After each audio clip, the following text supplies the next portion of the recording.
Hey, and happy Thursday to everybody. Welcome to first-time guest on the show, Mr. John Dailey. John, thanks for doing this. Thank you so much for having me on. I'm so happy to be here. For those that don't know, John is known everywhere on social media as Rock CHUDson. You've probably seen that name a few times. And he was also on the last TerrorVision live stream we did.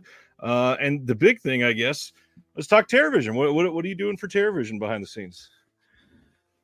So I've been working around TerrorVision for the last 6 months or so. I edit a bunch of trailers. I edit interviews for them. I kind of do a lot of a lot of stuff falls under the somebody's got to do it right umbrella of like creating subtitles, conforming movies if they come to us in a bunch of pieces, and all sorts of odds and ends and stuff like that. But it's been a lot of fun. I'm honestly surprised it's what I'm doing right now, and I'm pretty happy about it. Well, you do great work. I've told you that behind the scenes, but now you can know that it's true because publicly, I will happily say the vibe you bring when editing trailers is perfect. The way that you respond to situations on discs is really great. The way that you cut things in a way that calms Brad down and yet does its job, you do very well. Cool. Thank you very much for saying so.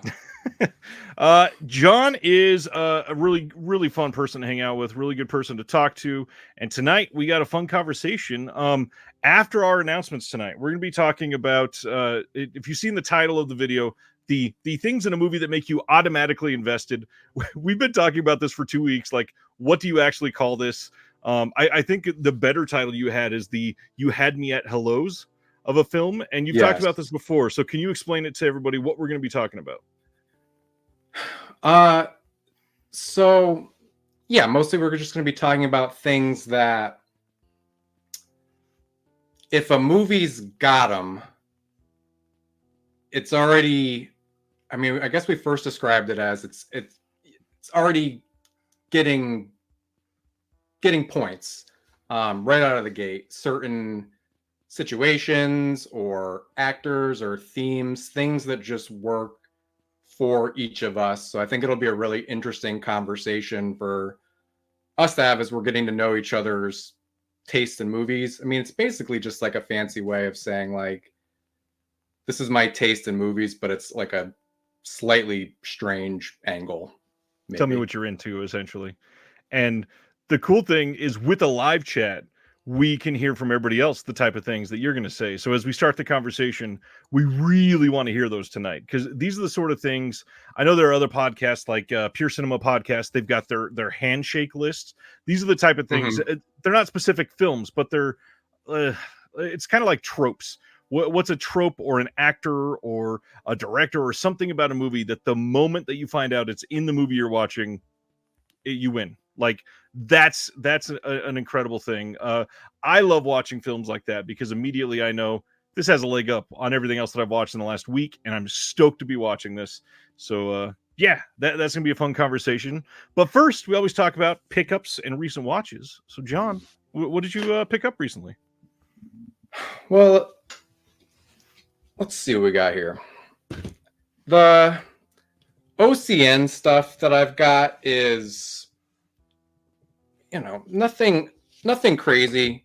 I got the Vinegar Syndrome subscriber package, which I think was just these 3. Is that true? I think so. Yeah. Because one of them's a double feature. So it's actually 4 movies. 4 movies. I haven't watched any of these yet. I think the Maya and the Spectres is the one that I'm kind of most curious about. Followed by Singapore Sling. And then, I don't know, they're doing a lot of 60s stuff lately that, like, I watched the Horrible Dr. Hitchcock, and it was was all right, but it wouldn't be on the list for later. It's not one I of the get that. things that but I got Going South. Nice. Again, you can see it shining, so you know I haven't watched it. What else? We got Story of a Junkie, which this does some of my check boxes got checked by this movie. This one's actually pretty cool. I did watch that. Let's see. Got The Last Slumber Party. Ooh, a lot of people were after that one. Yeah, that was the last one I watched. It was all right. I mean, it got the job done.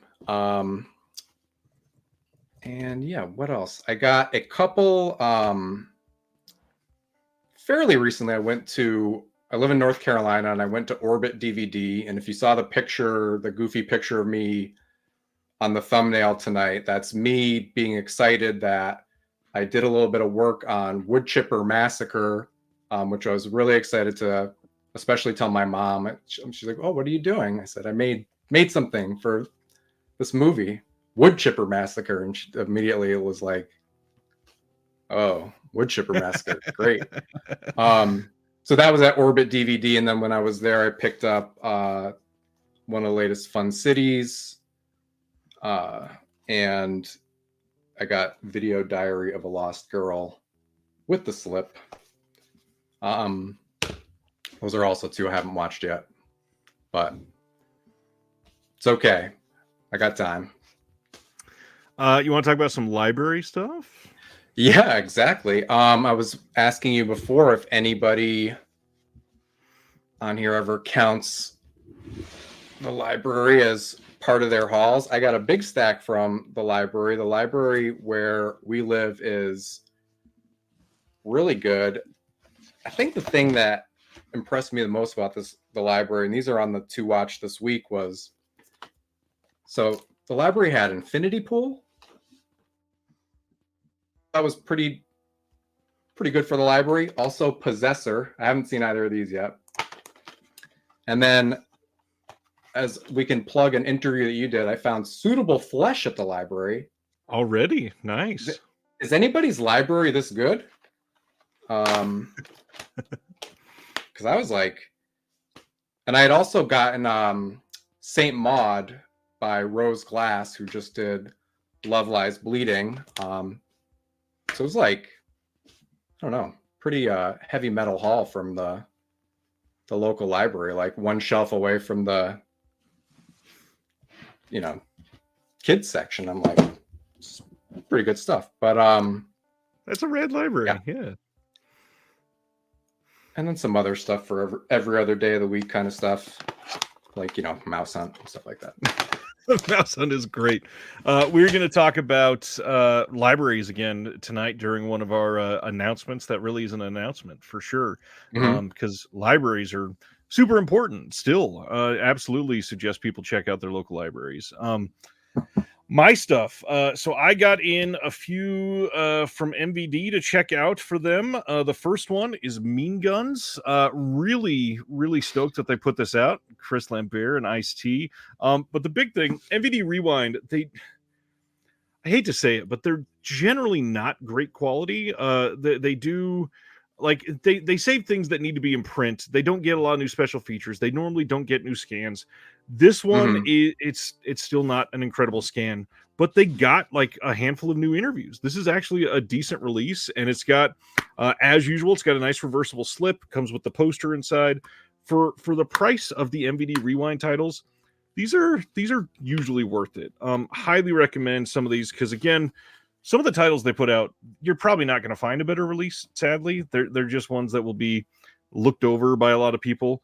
The other one that they sent is the newest title from Unearthed Films, The Abandoned. Not really heard many people talk about this one, but it's a modern horror. Looks pretty dang decent. It's shot in HD, so you're getting about the same modern horror look that you get from a lot of others. No new art on the inside or anything, but it's a decent release. There's plenty of extras on here for an indie no-name title. Like they did pretty good. It's a solid looking release. And then lastly, I was raised in a very classic rock focused household. My first concert was Tom Petty. I've done all kinds with artists and stuff like that. And MVD just released a Blu-ray of Foghat live, and this is rad. Like it's not super big like the Queen 4K that they're about to put out. Not MVD, another company, but this one's pretty decent. It's got 10 tracks on it. Foghat still kicking. Don't know how. Wild. But Is speaking of Foghat Slow Ride? Yeah. Okay. Slow Guitar Ride, and you Hero probably that. know nothing else from them at all. I remember the solo from Guitar Hero, and I know nothing else. Most people don't. Speaking of music, though, my favorite pickup of the last week, I bought from Enjoy the Ride Records, which this did not come out through them. They were just carrying it on their website, and this was, I believe, a Kickstarter release like 2 years ago, and I had to check it out because my favorite type of music is ska. And somebody just put together a Pick It Up Ska in the 90s documentary. And good God, like this was angled towards me. I had to check this out. Lots and lots of bands that I've loved for years in here. And man, I know a lot of people hate ska, but this was a must pick up for me. I absolutely had to. You ever listen to the podcast about what's it called? 60 songs to describe the 90s? You heard of that? No. It's somebody from The Ringer does it, I think. And it's I just listened to the episode about the song Just a Girl. And like I feel like the first 20 minutes are just explaining ska and the specific dance and how you could just have like the Mighty Mighty Boss Tones. You could just have a guy just doing just that. I enjoy ska. Ronnie says, do I like Operation Ivy? Absolutely. I mean, Op Ivy's got like one of the best ska albums of all time. Yeah, for sure. This is a question from Stan. Where'd it go? Has everybody got the new issue of the Physical Media Advocate? I would love to see pictures of those. John's gonna one up me and hold it up right now.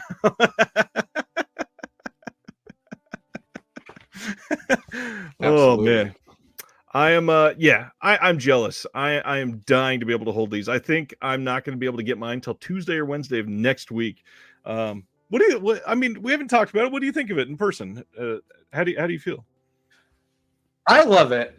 I love having it. I mean, obviously the whole thing is we want things to hold in our hands and consider. Right. And as somebody who worked in video stores, both corporate and independent, in the 90s and the early 00s, like my favorite day would be when the mail came and we would get the, like, I think there's just a magazine called Video Store Magazine. And you probably see like, there'd be all these pages that are just like $8 million hit. And it would like tell you like movies that it's like, I don't know. This isn't like that. This is better than that. But it just reminded me of having that. I like, the part that reminds me of that is just the big list that you can pour over and you don't have to scroll all day. Yep. Which is another beauty of it. And there's there's just I know I'm going to discover, I'm looking at like, just podcasts to support, like just a lot of cool stuff that, where else am I going to hear about it? I love it. It's a good point. I appreciate that. Terry says, my old man eyes will appreciate it, having it in hand. Will says, I like ska, Mephiskapheles, the specials, madness, all that. Man, I know it's a very cliche thing to say when anybody mentions Mephiskapheles, but their cover of the Bumblebee Tuna song, freaking amazing. It's so good. Oh man. Recent watches, other than stuff that we're working on for TerraVision, what have you been pouring over? Let's see. I made a list so I don't forget. So I've been to the theater twice in the last couple weeks. The 10 out of 10 screening for me was Love Lies Bleeding. Nice. That, I saw it with a friend who, it's our kind of movie. There was nobody else in the theater. I mean, like, I think, it was like, down south in the middle of the week. It didn't seem like a movie a lot of people would be clamoring Right. for. Yeah, I mean, it's Katie O'Brien in it is just like, she's just a shooting star, like total star-making performance. Kristen Stewart's great. Like, you forget Ed Harris is Ed Harris somehow. There's like each mullet is better than the last. And yeah, it's scary. It's like gross in the right way. I don't know. I mean, I could go on and on about it, but that was really good. Me and the same pal went the next week and we saw Late Night with the Devil, which was all right to me. Pretty all right. I know that's, there's like the first off, like the AI controversy, which seemed like Overblown. such a needless, like, there's so much creative, the sets are really creative, the costumes are really creative. Like, I don't know why they didn't just get somebody to draw the thing. It looks like somebody drew it, and it's just yeah. And I guess like I enjoyed watching it. That one, actually, there was some other people in the theater, although I think we lost 4 people when we got up by the end. There was a few people, I think, walked out of that one. But yeah, have you seen it? I've not been able to go to the theaters in probably about 6 weeks, actually. But my big thing is we are the wife and I, we're going out of town tomorrow, and I was kind of making it a point for us to go to the theaters at least twice this weekend. And where we're going, Love Lies Bleeding isn't playing anywhere, and it's the movie I wanted to see most. And I'm like, fucking hell, come on! It's the worst timing to go to it. Thankfully, I think we're gonna be able to see the one that you just mentioned. We're gonna see that one, and then probably Immaculate. It seems like the good choices right now. Yeah, we figured we were debating between that and Immaculate, but it felt like Immaculate probably has a little more. Yeah. It says hitting Shudder soon. Interesting. John, it is playing in KC, but we're not going to be in KC tomorrow. And also, it's playing where we're going tomorrow, or it's playing where we're going, just not tomorrow. It's playing up through today, and it's the end of the run, it looks like. So, yeah, kind of sucks.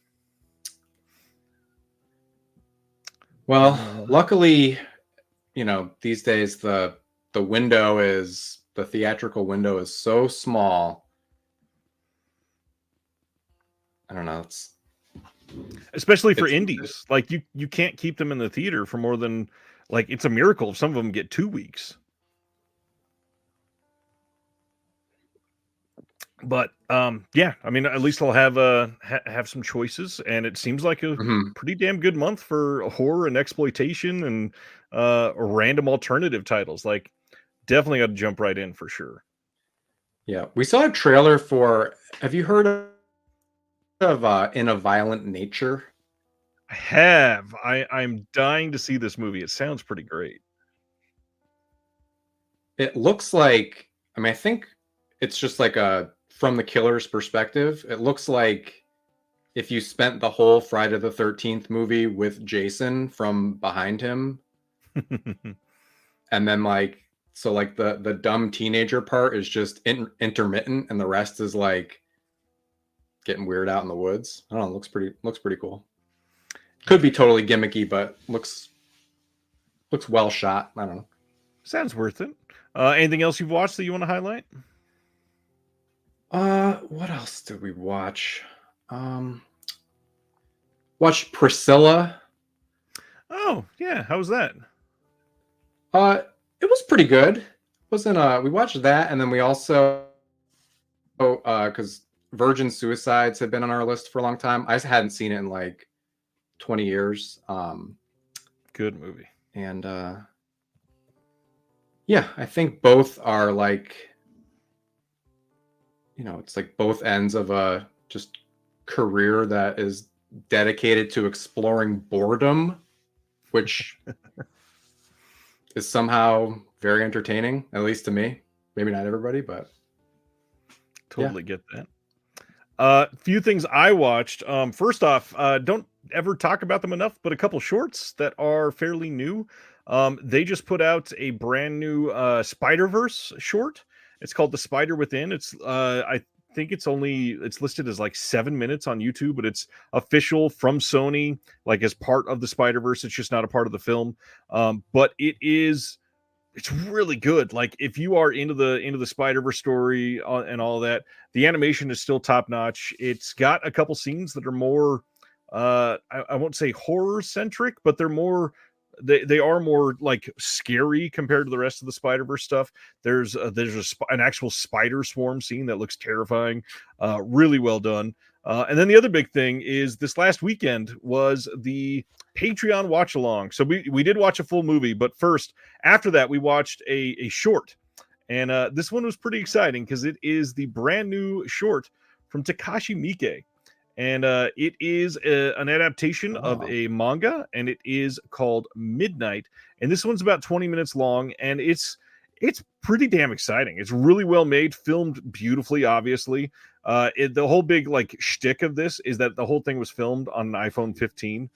And I would have loved to have seen this as a full length movie. It's certainly exciting. It's got Miike written all over it. It's not anything that should shock people that have seen a lot of his movies. It's just really well made, and it's amazing that he got the approval to make a short like this.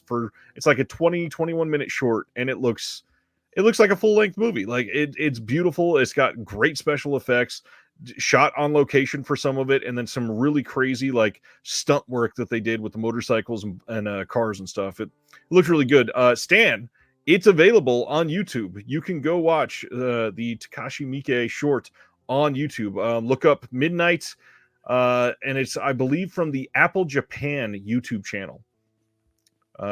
It's astonishing. Just looks beautiful. But then the Patreon, we all watched together last Sunday. Anatomy of a Fall, one of the best from last year, nominated for multiple Oscars. I had no idea how this was going to work as a like group watch film, but man, really drew me in. This is my first time watching it. It was really great to see with the group, so we could talk about it afterwards. I was shocked with all of the wild like French courtroom stuff that I did not expect at all. But other than that, solid movie. I think it was incredibly well acted, deserving of the accolades it got. But honestly, for me, the more exciting thing is last week, I forgot to talk about one that I watched. And I watched this one on 4K because it's exclusive to a set I showed off recently. I watched Sweeney Todd in 4K last week. This is the slipcover from the Paramount Scares box set that they put it out. And I gotta say, like, the movie holds up for me. Great, sure, all that. Most of us have seen it, sure. The 4K for this movie is impeccable, and really just made me so miss the amount of like films that we have that gothic, very deep, dark, black rooms type of settings. How do we not have more of those on 4K? This Sweeney Todd 4K is 5 out of 5 for picture. It is a beautiful watch. Everything is crispy, even like the CGI opening at the beginning. I was shocked that it looked as good as it did, because a lot of the stuff that is done in CGI, it comes across as corny or looks really crappy in 4K.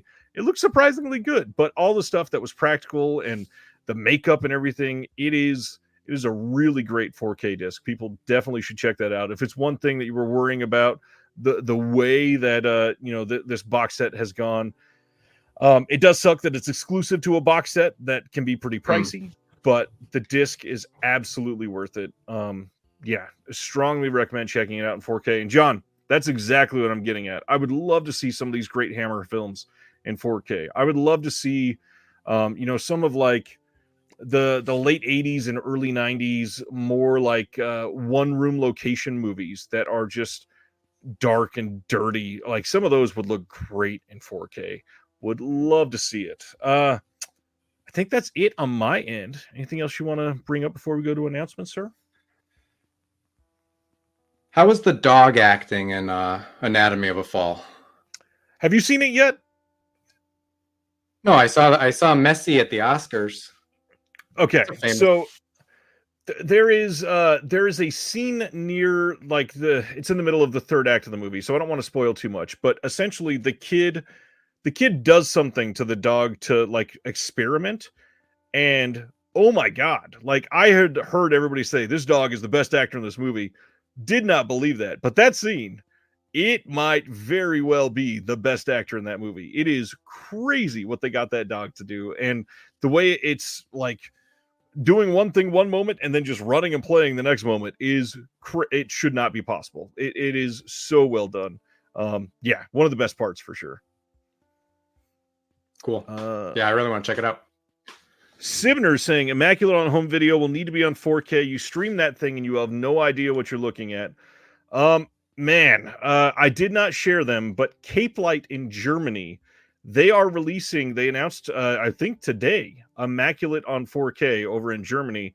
I don't know if it's going to be English friendly, but I have a feeling that we're probably going to get Immaculate on Blu-ray here in the US.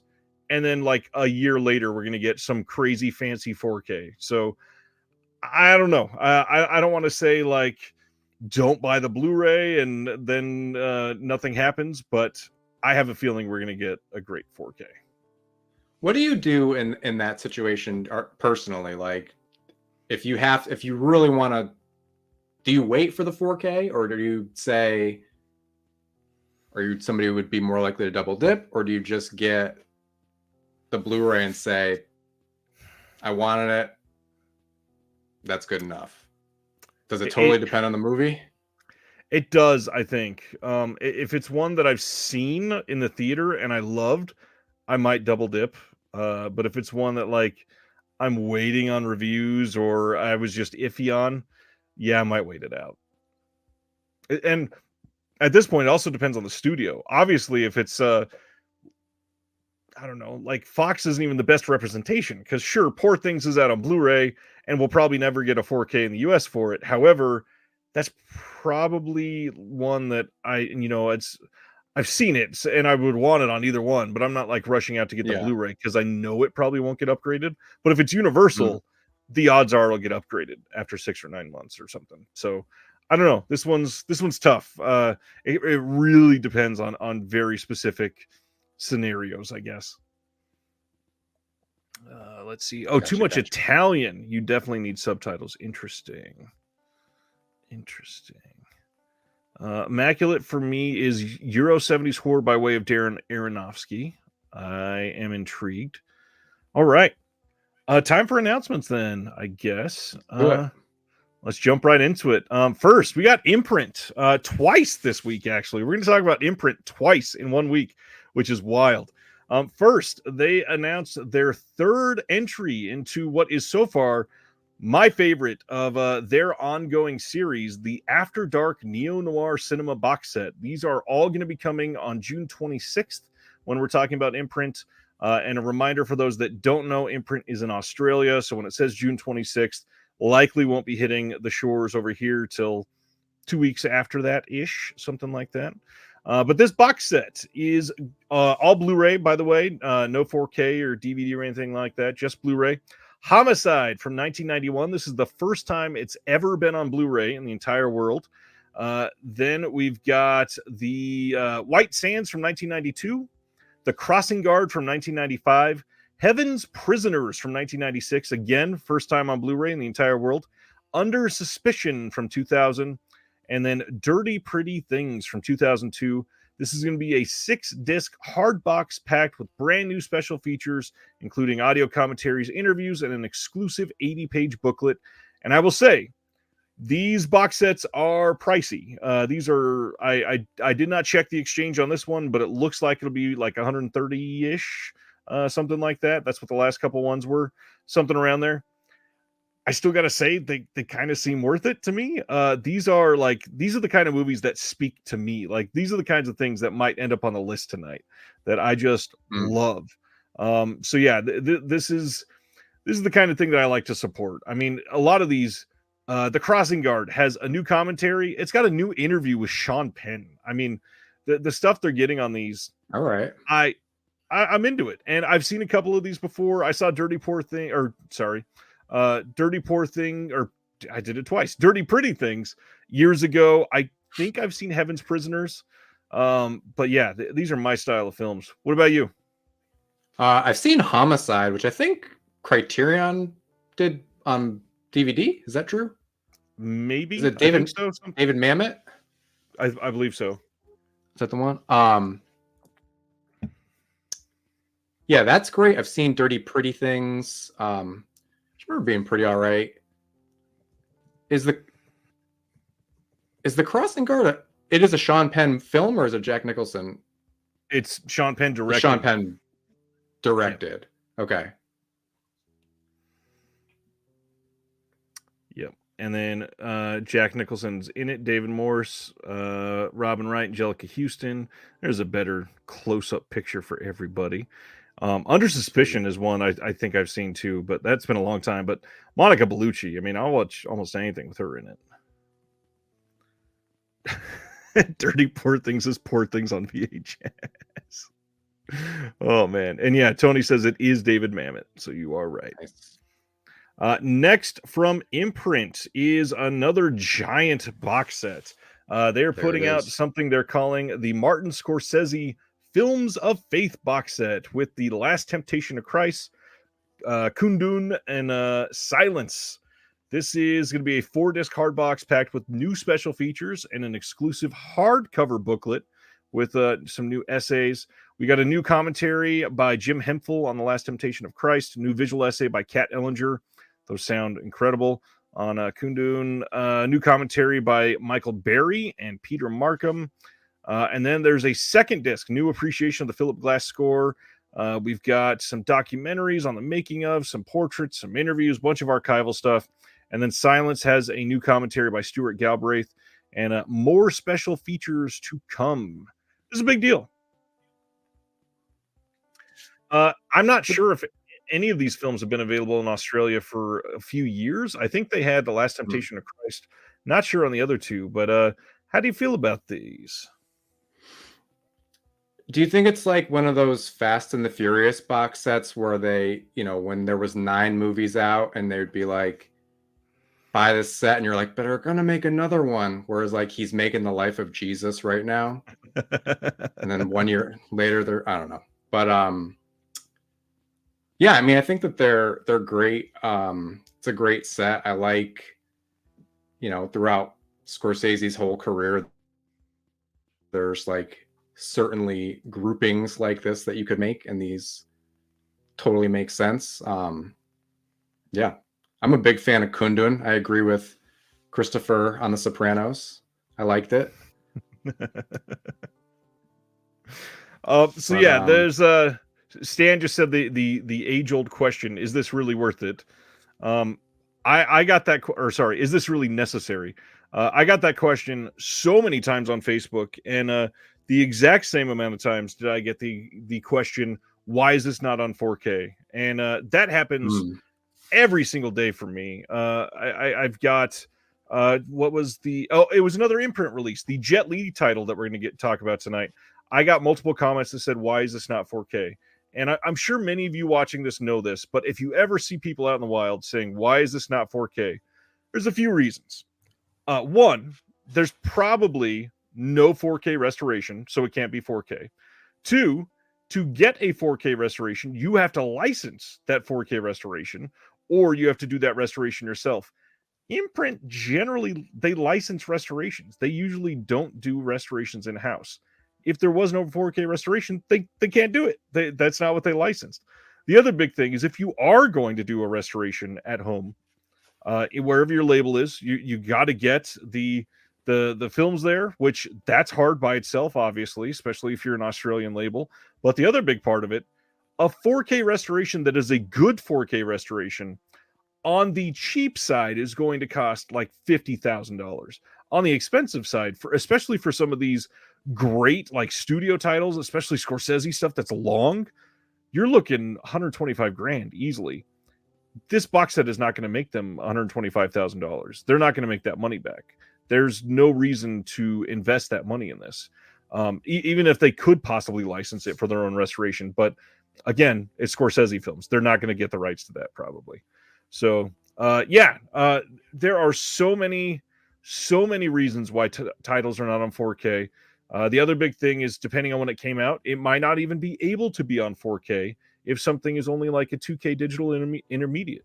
You can't get a proper 4K out of a digital intermediate that's only a 2K. It doesn't make sense. It's only going to be on Blu-ray unless somebody's going to take advantage of us as consumers. Period. Any thoughts on a 4K rant? That was a good 4K rant. That covered a lot. They're only doing 1,500 copies of this. Is that like a? They only do 1,500 of every single title they release. And it's gone. There's no. It's like no standard. Sometimes they do standards, but not every time. For this, I mean, it's Scorsese. They probably will, but it'll be individual titles, and you won't get the book, of course. That's the big thing. Yeah. I mean, I have Last Temptation and Kundun on Blu-ray, and I don't know. I think they look pretty darn good, but yeah, I'm happy with them. Next is Secretary. This is from 2002. Yes, that Secretary, James Spader and Maggie Gyllenhaal. This is coming with a brand new audio commentary by film scholar and editor-at-large of Bright Walls Darkroom, Veronica Fitzpatrick. They also have an archival commentary on here. And then we got 4 brand new interviews with the DP, the producer, the art director, and then Stephen McHattie. Lots of archival stuff on top of that. Good looking release, and it's Secretary. This is probably the best film, or the best release of this film, I believe, in the world at the moment. Let's see. Yeah, good movie. James Spader, Maggie Gyllenhaal. Have you seen this one? I think it's a fantastic movie. I love I think the art, obviously, and the tagline. It's like 10 out of 10 tagline. The assume the position. Yeah, no, James Spader rules. Like, yeah. There's a scene in the movie where she, like, instead of writing something down, like, just sends him a worm, like, just puts a worm on a piece of paper, and he just looks at her and just, like, slowly circles it in red pen. It's really cool. I love it. Great movie. Highly recommend this. On the other hand, I do wish this had a brand new restoration. That's the inside argument. Like, yeah, I'd love to see this, but also the old Blu-ray is going to look exactly the same as this. I'd love to see it upgraded in some way. Another good movie here. June 26th, again from Imprint, Fresh from 1994. This one is going to have a bunch of new stuff on it as well. We've got a ton of interviews. We got an audio commentary with the writer and director. That one's an archival commentary. Some new interviews with the actor Sean Nelson, with the cinematographer, composer, with the director again, and then with the producer. Some old archival interviews, including with Samuel L. Jackson and Giancarlo Esposito.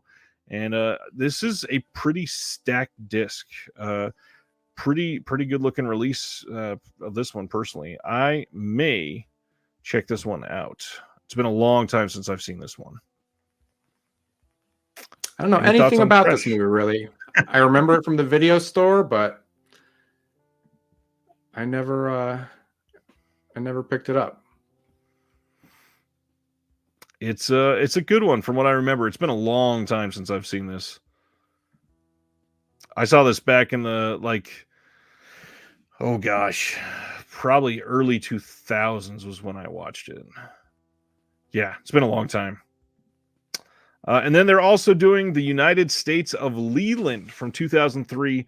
Big cast in this one. Don Cheadle, Ryan Gosling, Chris Klein, Jenna Malone, Kevin Spacey, and Michelle Williams. This one was nominated for the Grand Jury Prize at Sundance in 2003. We don't know any of the special features on this, but this is a big release. I think this was released on Blu-ray in Europe somewhere. I don't remember if we got a Blu-ray of it in the States, but it's been a long time since I've seen this. This is just one of those titles where you watch it because everybody is like magnetic in the cast. The cast is great. I always thought that was the stupidest title for a movie I'd ever read, but I'm looking at the cast now thinking, even just the first two dudes, I'm ready for... There's actually another thing I just watched was No Sudden Move by Steven Soderbergh, and it was just like, man, I miss Don Cheadle. Yeah, Cheadle's good. Cheadle's good at what he does. Next, from Imprint, Rambling Rose from 1991. This is the first time ever on Blu-ray. This is the same director of Valley Girl. We got Laura Dern, Diane Ladd, both nominated for an Oscar for this one, including Robert Duvall also and John Hurd. And it says, when Rose, an alluring young woman, moves in with the Southern family to care for their children, their lives are changed forever. For Rose relates to everyone she meets in the only way she knows how, with an innocent but highly charged sexuality she cannot restrain. I have never seen this. This sounds wild. I mean, Laura Dern has done some great things throughout the years for sure, but we got some new interviews here. We got Martha Coolidge talking about it, Lucas Haas, Steve Cohen on editing this movie, and then we got some more archival features. Will loves Martha Coolidge. Me too. Big Valley Girl fan. And yeah, Laura, Poor Things 101. Nice. Yeah, Laura Dern. I don't think I've seen a bad Laura Dern movie. No. Ever. Brian says it's of an underseen wacky movie. That synopsis is not something I would have called wacky. Interesting. Then we are getting from Kino Noble House, the 1998 mini-series starring Pierce Brosnan. I have never heard of this at all, but man, seeing this cover, it just looked like somebody trying to really cash in on Pierce playing James Bond. It looks like you can play him on your N64 right there. Looks great. Oh, gotta love those fuzzy. games back then. I didn't even know. I don't know anything. Mike Leader commented on this. Interesting. Yeah, I've no idea about Noble House. It is pretty bad cover art. All right. Next up, the current lampoon of several jokes. Ghostbusters: Frozen Empire is coming out on 4K, of course. It gets this steelbook. It is getting a standard 4K and, of course, Blu-ray. You can pre-order the steelbook widely. You seen any of the newer Ghostbusters movies yet? I think I'm up to date, unfortunately, for me. I don't know. They didn't do too much for me. I kind of feel like, I mean, this one came out of nowhere. I would hope it's good. I just don't like when a movie has this, like, you know, when you see a movie and it looks back at you and it's like, you're gonna watch me someday. You don't really have a choice. Like, you've already seen all the other movies. You're gonna do it. But I've heard things that it's like the cartoon, and I grew up with the cartoon and had some of those action figures, and that was like, I actually remember, I think my mom specifically wouldn't let me have, because she thought it was too gross. There was like a toilet that, like, the toilet bowl opened and it was like it would eat you or something like that. It was a real Ghostbusters figure, and that was like so disgusting, and I wanted it so bad. So maybe if I can get some of that action. And I did see a picture of Slimer where he looked kind of like Belial from Basket Case. Interesting. And that was cute. But do you think it's weird? Like, we're talking just a little bit about the theatrical window being like non-existent. Like, do you like I just think it feels crazy to even be looking at this right now, where like I want to go back to the time where I forget that this movie exists for like a whole year and then get surprised again. Do you feel that It's way? tough. Or It's tough. I like. How do you explain this? Like, obviously, I would love things to be able to stay in the theater. I would love to be surprised seeing this come out in yes. 9 months. But at the same time, I want them to have a home video market that makes money. And with how quickly things are fleeting, sure, get it out. I'm not going to argue with you. That being said, Yeah, like I see your point. this was 5 days ago, so like last Sunday this was announced. I think this movie has been out 2 weeks now, something like that. But the Mhm. fact that tonight we are going to go over an announcement for a film that premieres tonight, that doesn't like that shouldn't happen. That feels really stupid. We did one. Oh gosh, I apologize, Chad. I know I've asked like 4 times, but there was the Meg Ryan movie like 6 months ago that got announced on physical Mm. media like 6 weeks before it was coming out in the theater. Why would anybody go to the theater? You already know you can watch it at home in just a couple weeks.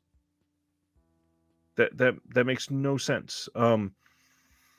Yeah, I know my whole wanting to go in the past is just crying about things that like it's just not how things are. So it's a good point you make too. Just like if this is how it's, I mean, it's gotta be. Right. Um, but I was thinking today too, like like what are like the like Oppenheimer and Top Gun are like the only two I can think of that even felt the closest to the 90s. Again, we don't have to go back to the 90s, but like that, like holding on to them being like, you can't buy this for 6 months. I'm like, come on, I want to buy it. But I don't know. Although the Oppenheimer release was just over 2.5 months after the theatrical release, I think. Was it? Yeah, because it came out late July or early August, and we had that in our hands in October. Maybe there's just nobody has any concept of time, especially me. I don't know. Charles says, I think they like to put out things in multiple ways, formats now. The streaming is a big part of it. Obviously, when you put something out on VOD, for them to capture the money, they got to put it out on physical media around the same time as that, or nobody's going to pay for Mm. it. Craig, God, I'm old. Everyone refers to the old days of the 90s. Oh, man. All right, that's enough Ghostbusters. All right. Next, Sony Pictures, April 16th, they're putting out You'll Never Get Rich with Fred Astaire and Rita Hayworth. This is one of those movies that I think this is maybe the first Blu-ray release of this yet. And you always get surprised. You think of names like Fred Astaire, Rita Hayworth, and you go, yeah, all those movies are obviously out in Blu-ray for sure. But no, there's still quite a few. I think there's quite a few with Fred Astaire that still need to go out. So I'm glad this is coming. Not necessarily my sort of thing, but glad it's coming out. Yeah, I dig it. I like you know, Top Hat fan, the bandwagon. Yeah, the cover art ain't great. What do you call it? You know what I really want is the not to like go on a tangent on every single release, but the Peter Bogdanovich movie that we'll probably never see, At Long Last Love, his like really really weird like sung live Cole Porter musical with Burt Reynolds. Yeah. That's the weird shit I want to see. I don't know. But we'll take You'll Never Get Rich. Stan says, God, I'm so old. Everybody keeps referring to the 30s as the old days. It's a pretty recent movie, right? You'll Never Get Rich. That came out kind of recently. Theatrically. Yeah, brand new one, 1941. Still with us. By the way, for those listening later, Sibner is saying in the chat that Oppenheimer came out on July 21st, and then the 4K came out on November 21st. So it was 4 months in between. 4 days. 4 months is a little longer, but still not. I mean, back in like the 90s, you were talking sometimes some of that stuff took like more than a year usually to come out on VHS. Especially if it was like a Christmas movie, like the Grinch, they'd wait. Like if it missed one Christmas, they'd wait a whole other Christmas. It was crazy. Never got your movies. Yeah, that's true. Let's go to the next 100 years. Next one is another. Wow, let's just click the wrong thing and talk about City of Hope. April 16th, Sony Pictures also releasing City of Hope from 1991. A John Sayles film. Kind of surprised Sony's releasing this themselves. I'm especially after last year. I would not have been surprised if Criterion got this one. But yeah, if I remember right, this one has always had some sort of music issues. So either they worked that out, which Sony's done a lot with music issues over the last year. So I wouldn't be surprised if they figured it out, because American Pop was one that they put out that people did not expect them to be able to get. A couple others like that. Yeah, this is a pretty big one. Any thoughts? Not too many. Vincent Spano, he's always good. But man, speaking of stuff that got a lot of attention this week, Kino putting out The Perfect Weapon from 1991. This is coming on Blue on May 21st. And this got so much attention on the Facebook post for this announcement.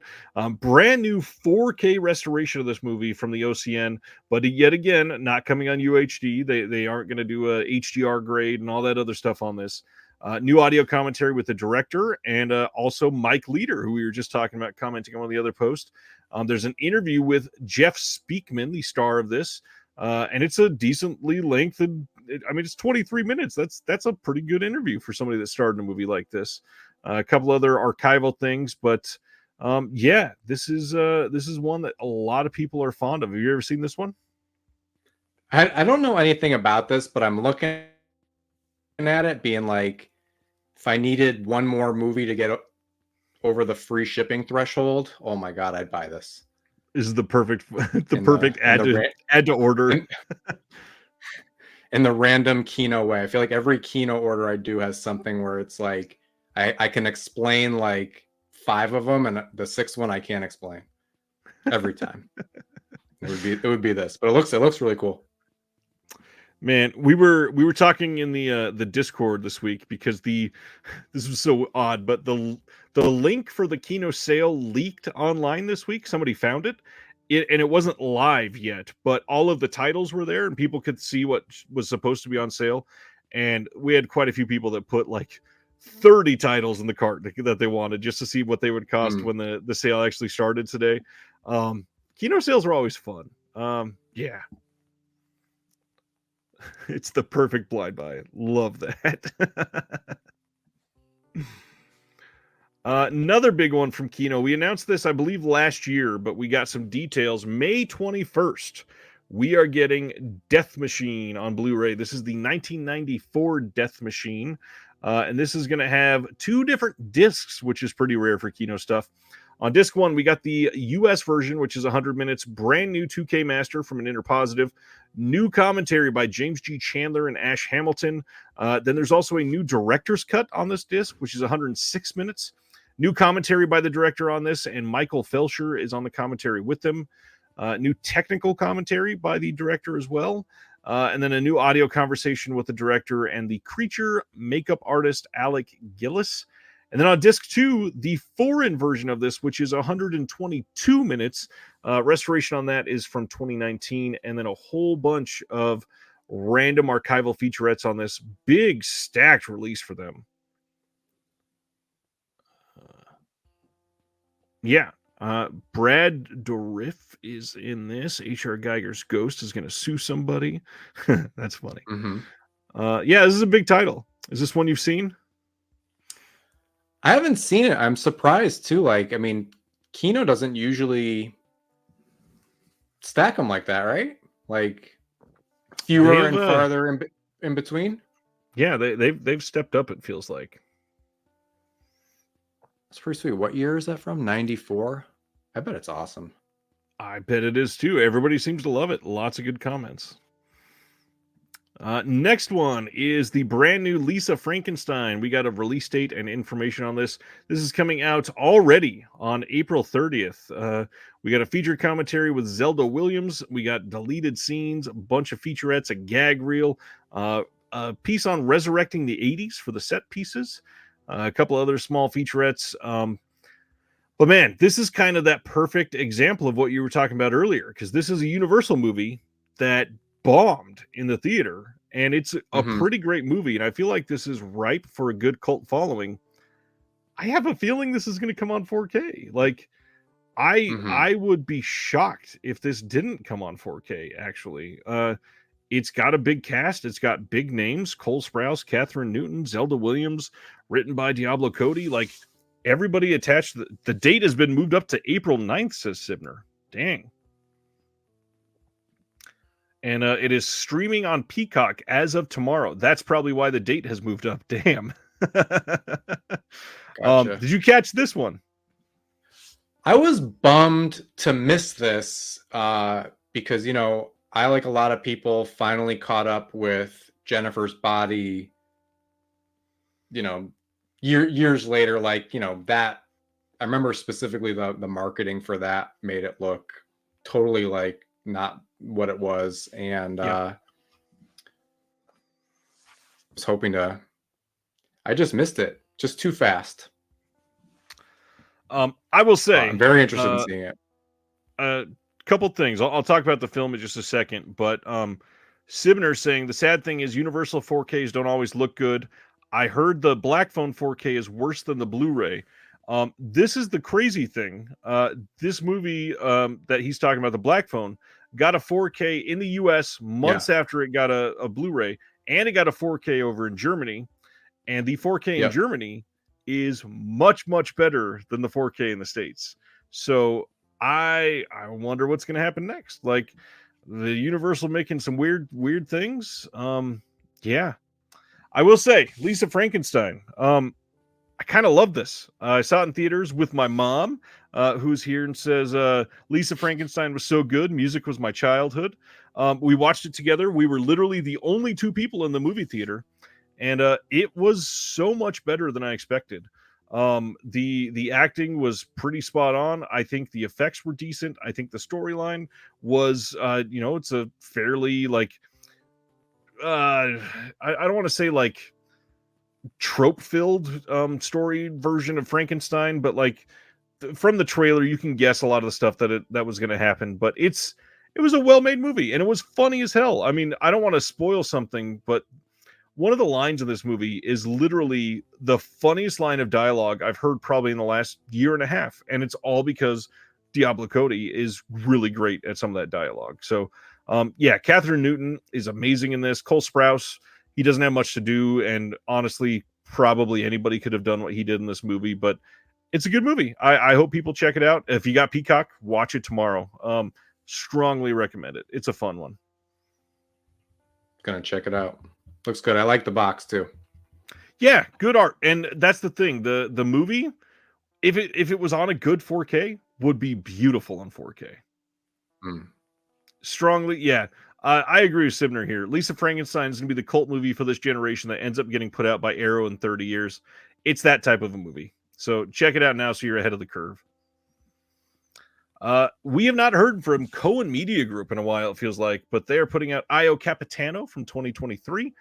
This was nominated for Best International Feature at the Oscars, and you can get this starting on May 28th. We got a Q&A with some people from the film and a trailer. I've heard this is great. I did not get to see it last year, but it's great to see stuff like Cohen Media putting this out. Thanks, Stan. I like John's shirt because it matches his wall. Can you see me? This looks decent. Going to the next one is a shameless release. They're putting out Footprints on the Moon from 1975. This is one that you might recognize that title because it was in the Severin Films box set of Oh gosh, what is the title of that box set? The same book that was written by Kayla Janice, I believe.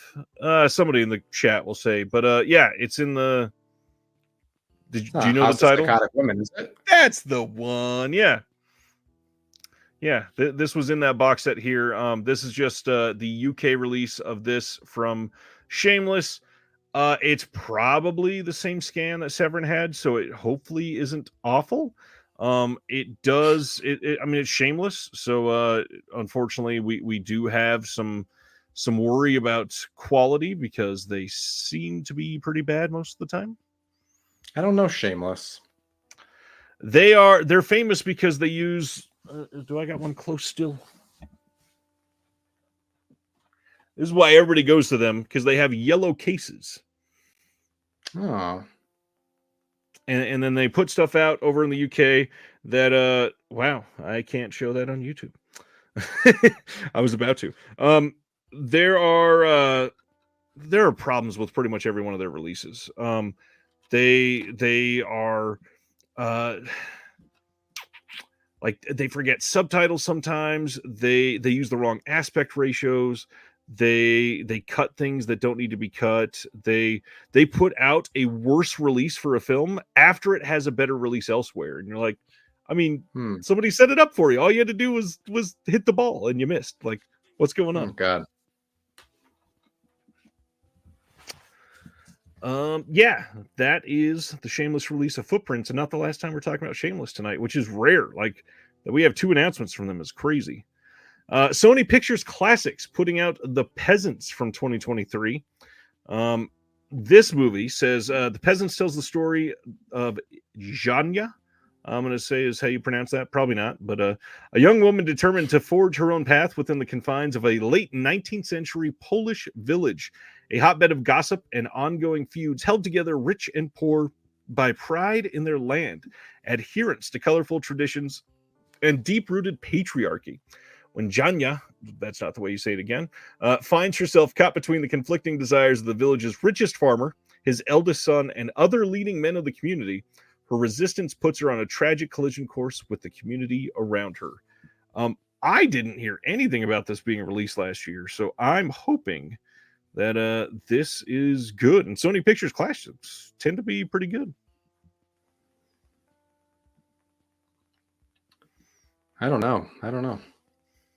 I also haven't heard of it. It looks like I'll watch it when I'm 60. It looks like I'm gonna like it when you get I'm it from the library in 2.5 years.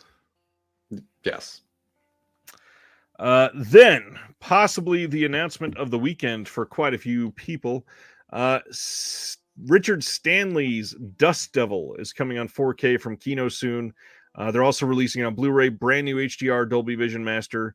So a few things about this. This had been teased as coming from Arrow. And then for those that don't know, Richard Stanley had all kinds of accusations thrown at him. And Arrow came out and said, we are not going to put out anything by Richard Stanley because of this. And they wiped off their hands of anything they were doing.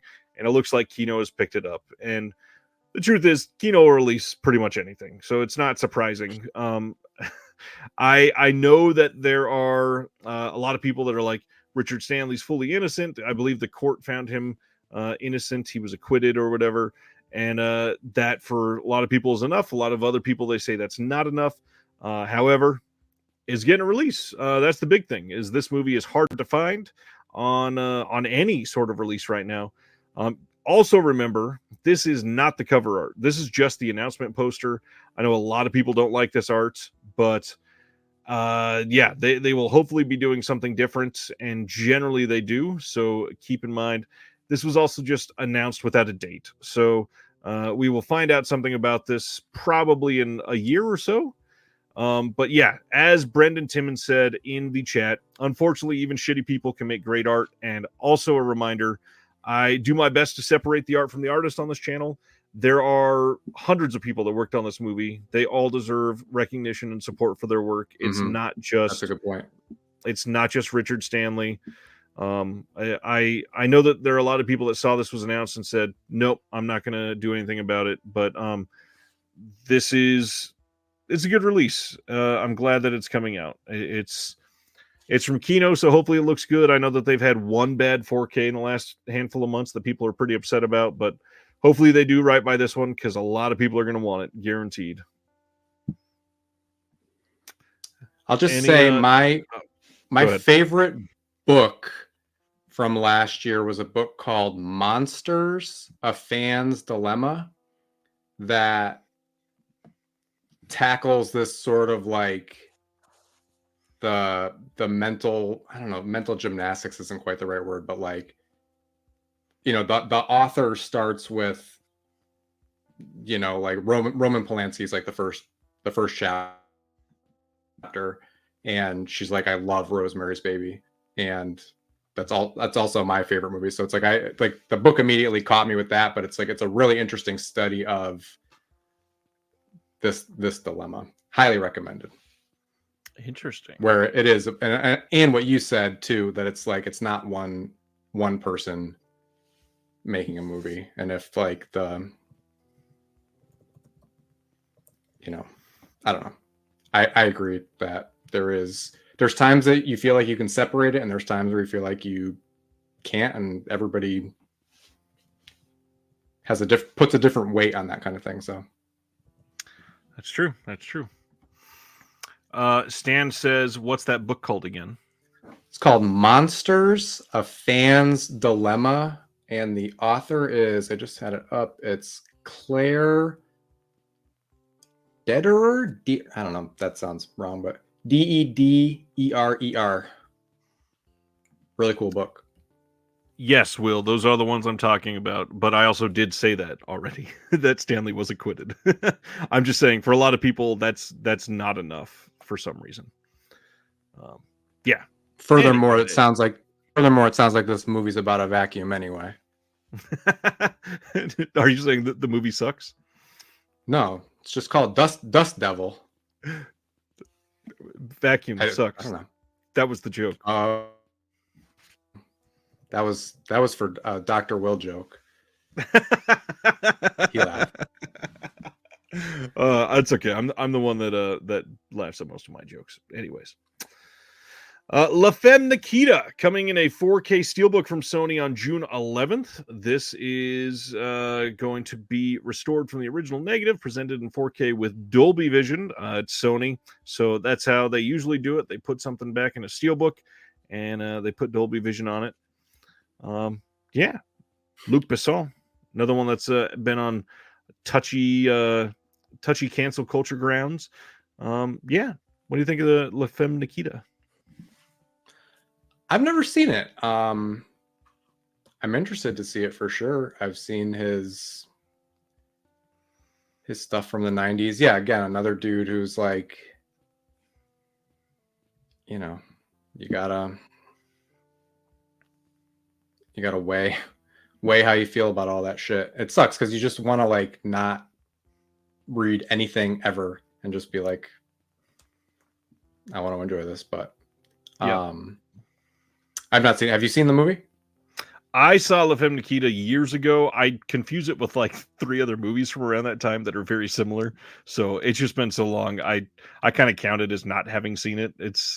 I also like, I need to see The Fifth Element again. It's been years since I've seen that one. I need to see Leon the Professional again. It's been a long time since I've seen that one. Just that, something about that era. A lot of these just blend together in my mind. I was very young when I saw a lot of these, and I think watching them with an adult mindset that knows a little more about film and has not like that I'm this old, super experienced person or anything, but like the fact that I've had some life experiences. Films like this tend to mean more on rewatch now. So a lot of times it feels like I've never seen them because I'm living them differently. Well, you can always also catch the Bridget Fonda Point of No Return remake if you want to avoid Luc Besson. True. Going to the next one. This is this is a rare type of release that we don't normally talk about on this channel. Dead Vision Productions, which is a small company that has mostly done their own production of like some random indie shorts that they've done, led by Lucky Cerruti, who's been on the channel before. He was one of my first interviews on this channel, actually.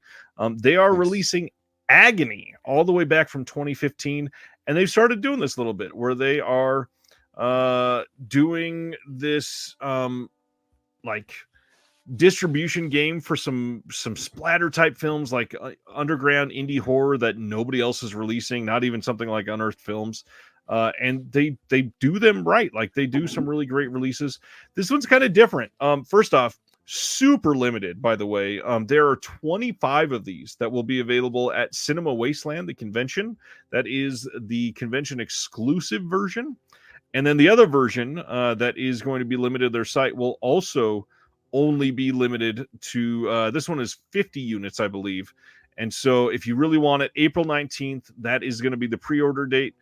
Give your time and energy into that if that's on your radar. Next up. The picture is gross. The picture's gross. Oh, God. Yeah, you don't want that? I'm not going to be one of the 50, but if you are, I want to hear all about it. I totally get it. Hey, this week I put up an interview with Jim O'Hare from Parks and Rec, who was here. He sat right here next to me, and I'm still reeling with the fact that a couple months ago somebody from Parks and Rec was in my house. But if you want to watch that, please give it a watch. He is a beautifully kind person. He is down to earth. He spent a lot of time sitting on my steps and petting my dog and making fun of Jeremy, which is the best part of the entire conversation. So yeah, Jim O'Hare from Parks and Rec. And also, if you haven't done it, check out his film Middleman. I put a link in the description of that one. He is incredible in that movie, and highly recommend checking that one out because oh man, underseen, and it is a wild movie. He gives a hell of a performance in that one. You can also look up Fart Attack, and you'll get a good result from Parks and Rec. Does he live close to you, or no? He lives. He lives close to Craig, actually, down in LA. He was doing dinner theater due to the strike. He got hired to come do dinner theater about 20 minutes away from me. He was here for, I think, only 3 months. And then right when I interviewed him, he was about to leave and head back to LA and get back to work on some other stuff. But yeah, just being a friend of a friend. He genuinely is a close friend of Jeremy's. And yeah, we got to set it up, and he drove over here and we hung out for a couple hours. Good dude. Very cool. Next, Kino Lorber putting out Pursued from 1947. This is coming on Blue on May 28th. This is with Robert Mitchum and Teresa Wright. We talked about this one just a few months ago, I believe, so I won't say too much, but we did get some details. Brand new 4K restoration done by Paramount on this one. And we got a new audio commentary with Imogen Sarah Smith, who is great at what she does. Highly recommend checking out some of her stuff. This looks like a pretty great release, especially if you're into Robert Mitchum, which who isn't? I'm a big Raoul Walsh fan, and I have not seen this one, but yeah, big fan of White Heat and Roaring Twenties and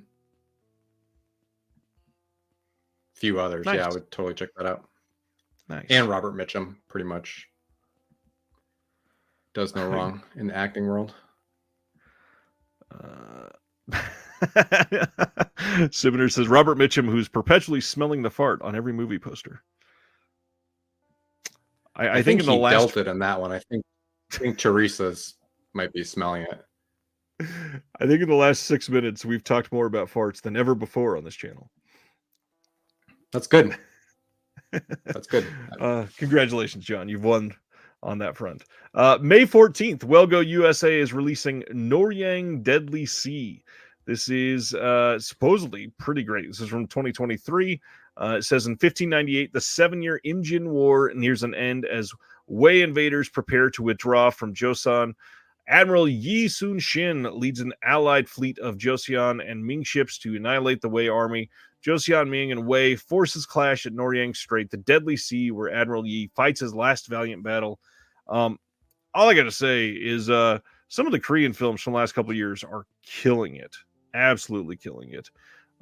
I've not seen this one, but Welga USA, just got to give them props. I think we're about to talk about them a few more times, but the fact that they keep giving physical media releases for these random tiny Asian films that are probably not going to get any other release unless they do it. I'm so glad that they're doing them. Dustin wants to know, speaking of Mitchum, what do we think about the Night of the Hunter remake that Scott Derrickson announced this week? Did you hear about that one? I did hear about it. I don't know. Like, Hollywood remakes everything, and it's, I guess, fine, but like, Night of the Hunter is really, really, really, really far up there. I don't know. I just don't, like, how are you not going to think of the original? I mean, it's like, it's literally like remaking Citizen Kane, or not to say Citizen Kane, but like, it's like, I don't know. It's huge. It's like one of the top movies ever.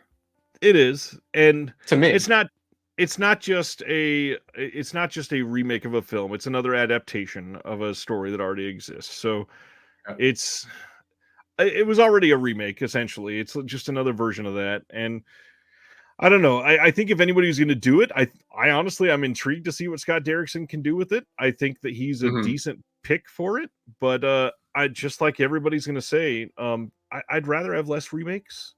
But at the same time, if you're going to remake something, I feel like this could be a good story to modernize. And truth be told, I know we all really are talking in a little bit of a bubble here, as we all love cinema and film and physical media and all that stuff. But with something like Night of the Hunter, there are a lot of people under the age of 30 that have never seen Night of the Hunter. And seeing a Night of the Hunter from Scott Derrickson will be more on their radar than a Night of the Hunter with Robert Mitchum. So, I don't know. This one is very true. It's got an uphill battle for this sure community, but maybe not. Yeah, I hear what you're saying. And it will bring attention to the old one, and more people will see it. So Dustin says apparently they are basing it more on the novel than the film, which would make a lot of sense. That's probably where they should lean into it and modernize it. Next title. Another release that's coming for an Asian title on May 20th in the UK. We are getting The Goldfinger from CineAsia UK. This is also called Once Upon a Time in Hong Kong from 2023. And man, the cast in this one should get anybody excited. Tony Leung, Andy Lau, and then of course Felix Chong, who helped co-write Infernal Affairs, all coming back together for this. And this is supposed to be a really great movie. I've not gotten anything from CineAsia UK. Anybody out there? Very curious if you've gotten anything from them. I'm more, I'm wondering if this is a decent label. I'd love to see some track record from them. I don't have a dang thing, but with this cast, I definitely want to check this one out. I bet this is a pretty decent movie.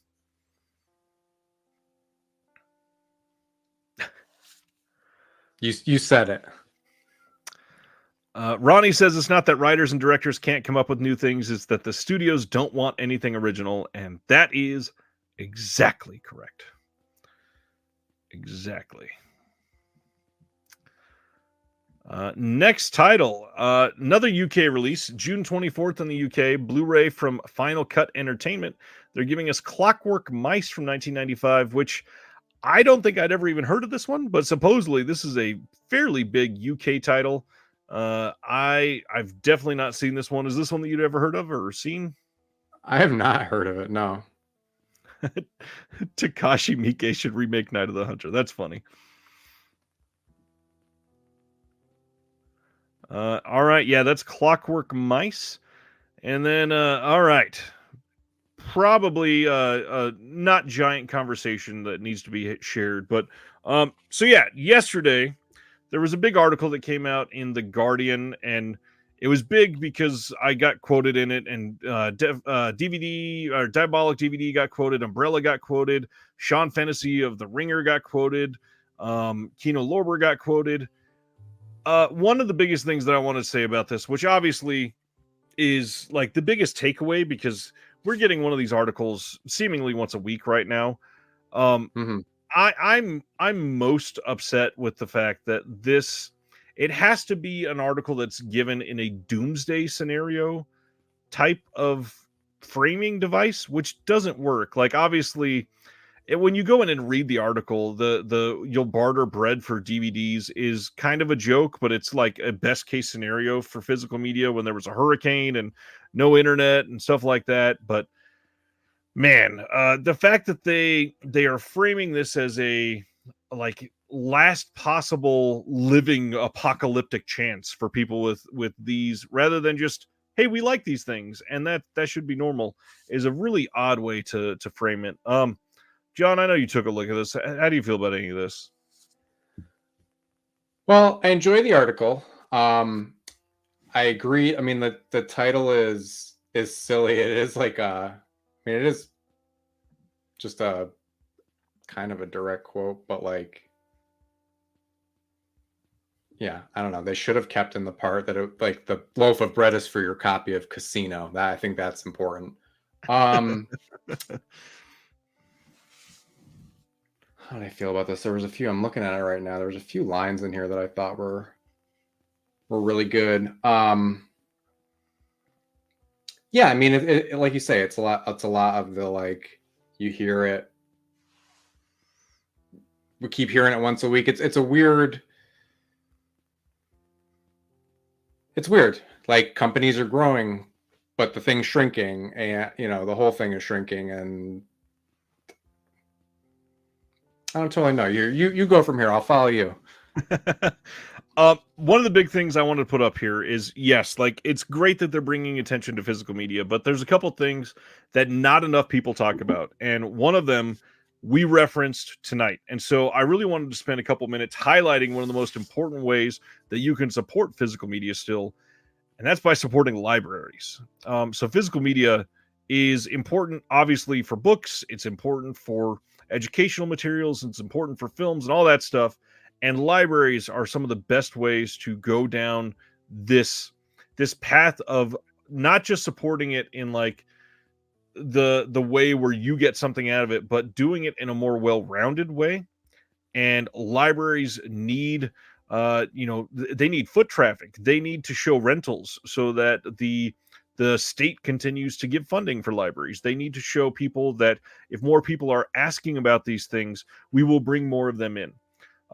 I understand that for a lot of people, libraries are far away or not the best possible choice or whatever, but for many, it is hard to stress how many people in the world right now, especially in the U.S., cannot get access to any physical media or books, and the library is the only way that they possibly can get it. And so, obviously, when we talk about things like supporting physical media as a whole, it can come across as very elitist. And so I think that we need to really look at the accessibility of things and understand that without libraries, without streaming as a part of this as well, there's so many ways that people can have access to films that isn't just literally buying physical media. And there's a lot that can come out of this. There's a lot that somebody can read this article and jump in all in with vinegar syndrome or something. That's great. But at the same time, one way that you can really make a big difference is once a month, instead of streaming a movie, go borrow a movie from a library and just be that extra tick mark for that library to show that they're getting a little bit more traffic. I think that's very, very well said. Yeah, I mean, I'm like somebody, I don't know if this is to the point or what, but like, I'm somebody who like, was the kind of person like when the the TV guide came on Sunday, I'd plan the week, and it's like sort of like that with movies, where like, you know, each movie is worth a certain amount to me, and like, you know, like my library stack that I showed you, like these are like the ones I'm like, these are my free watches for sure, like that, you know, that I don't want physical media to go away, and that I want cult films to like have a new life, like is where I subscribe to Vinegar Syndrome. But like I can't buy, you know, can't buy everything, and it is, Yeah, none of us can. You know, I wish I could, you know, go in a couple other lanes than just that I tend to, you know, stick to a few labels. I was thinking too, like I don't even have a region free player, because I'm like, I just know, I'm like, I just can't afford it. Like I'll just go nuts. But not exactly to the point, but it is, I 100% agree with what you said about libraries. And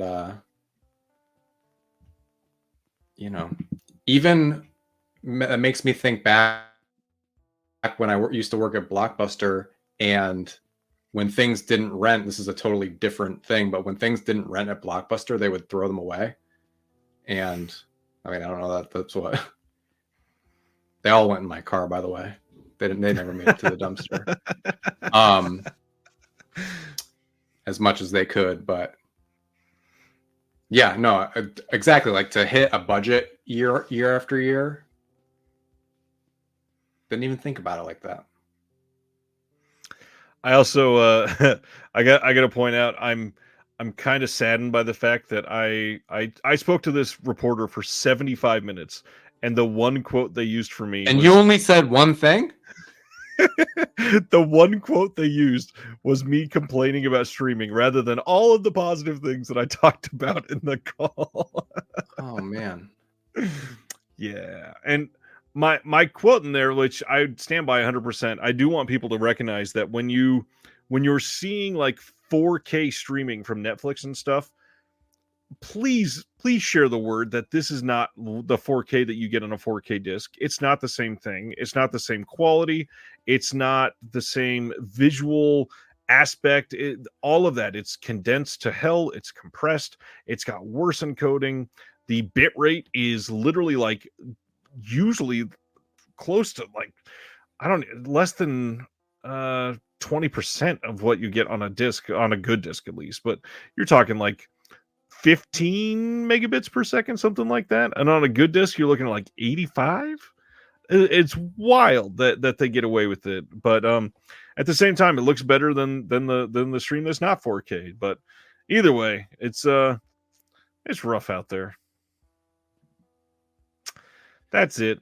Check out the article. Obviously, covering physical media is important, and I stand by it. But I feel like the article could have done things a little bit differently. At least your quote wasn't. It might be my favorite quote. Sorry, a guy who says about not going to Best Buy. He says, "I've kind of lost all interest in visiting Best Buy at all." He said, "Physical media was kind of like their Costco hot dog." Yikes. All right. Hey, Arrow Videos launched their Easter Carnage sale March 27th, which was yesterday, all the way up through April 22nd. You can go check out the UK store or the US store. And again, I stress this every single time with the Arrow Video sales, but the biggest thing, the UK side is always cheaper for titles, and it's not as cheap as it used to be, but it's still very much worth it. And I think the unsung heroes of the Arrow Video sales are the second run DVD titles. Those are all listed at £10 on the Arrow Video site right now, except for the last like 2 or 3 of their releases. So everything before that are all £10 each. I believe they're all region free for the most part. I think maybe 1 or 2 have been locked, but they're mostly region free. But £10 a piece for like some of the best films in history. Strongly recommend checking out that side. The US Arrow sale is never really great. It's like this $27 title's on sale for $22, which sure it's savings, but it's always that price when Arrow does a sale every month. So the real times to check out stuff like this, the UK sale, check out some of the titles that can save you some money. And if you are confused, always look up on blu-ray.com. Many of them are not region locked, many of them are region free. There's lots of ways to save shopping overseas. You're nodding along. Anything else about Arrow? I don't know. I just agree with you. I'm just looking at the words Easter Carnage. I mean, like, wow, they did it. They called their sale that. Again, like I don't have a I'm not region free, so I'd be limited to that less good sale. Although I do have is Carlito's Way on sale? I have my eye on that. Probably. It probably is.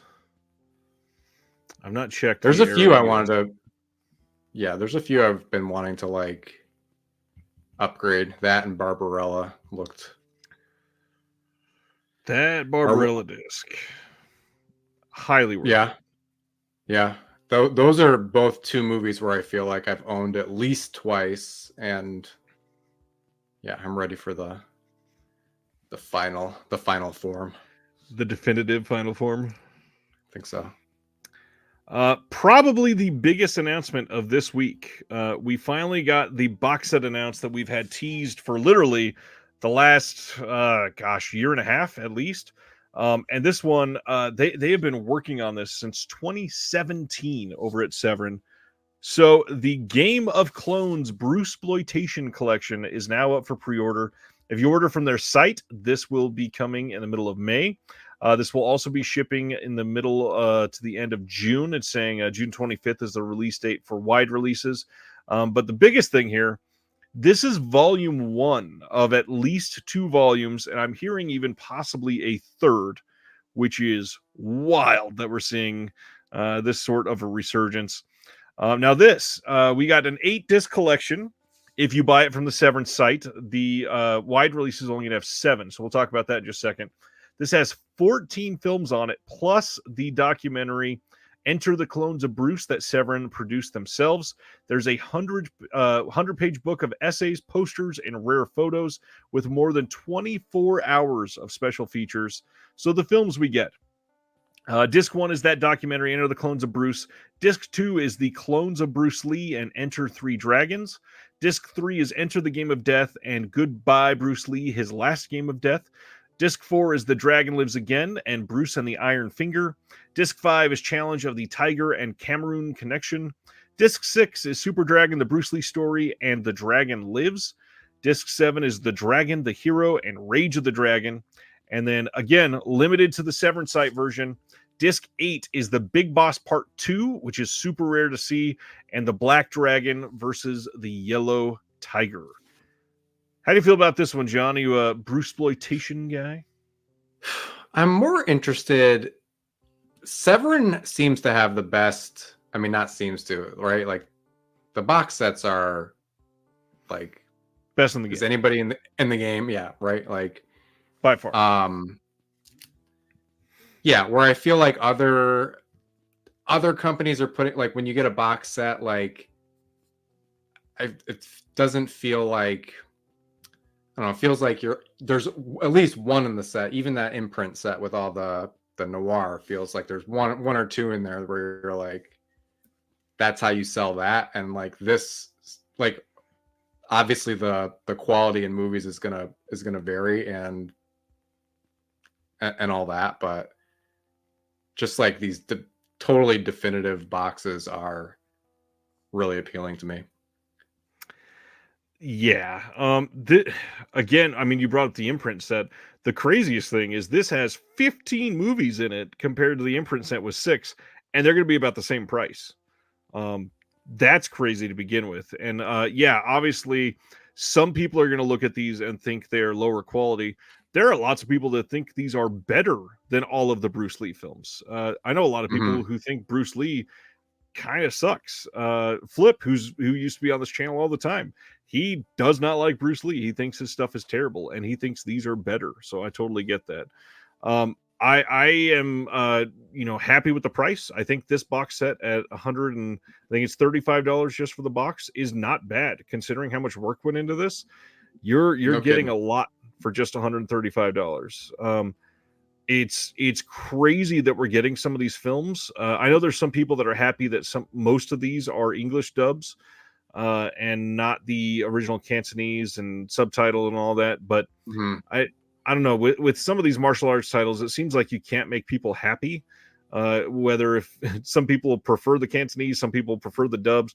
Obviously, we'd love to have both, but a lot of these it's a miracle that we could get elements to be able to get what we have here. Right. Yeah. Well, I think about like Game of Killers and some other, TerrorVision stuff that they've had where like, they're just talking about elements where like the film was pink and like delivered delivered wet and like so yeah, I think just finding these, like I'm pretty forgiving personally as a viewer, and same with Game of Killers and stuff with like, that's like a little bit, if these are a little bit scratchy, like it's kind of the perfect movies to be a little bit scratchy and you feel like you're sitting in a grindhouse cinema. Yeah, this is one of those things that I think I've probably only ever seen can't say that. I think I've seen one Bruceploitation film ever, and it was decent. I'm happy that these are getting releases. Is this fully my thing? I don't know. I'd love to see some more, and this is obviously a very expensive blind buy, but I would love to check out one or two of these, and I think a couple of them are out and about. It may be on Tubi, it may be on YouTube, and they're probably not the scans that we get in here, of course. However, it might be worth checking out one or two of these. This could be your new favorite thing. And also, if you love Bruce Lee, like a lot of the titles here were done obviously in a version of like exploiting the fact that they have similar names. I mean, Bruce Lee, Bruce, Dragon Lee was another big one. That the names associated with these are, they're doing it in reverence for the most part. It's not like they're doing it to make fun of Bruce Lee. It's literally just to get similar interests in a lot of it. And so, yeah, I'm into it. I definitely want to check this out. I'm also very interested. Just out of curiosity, do you have? I'm sure you own some Severin box sets. That I do. Do you have a favorite? Oh gosh.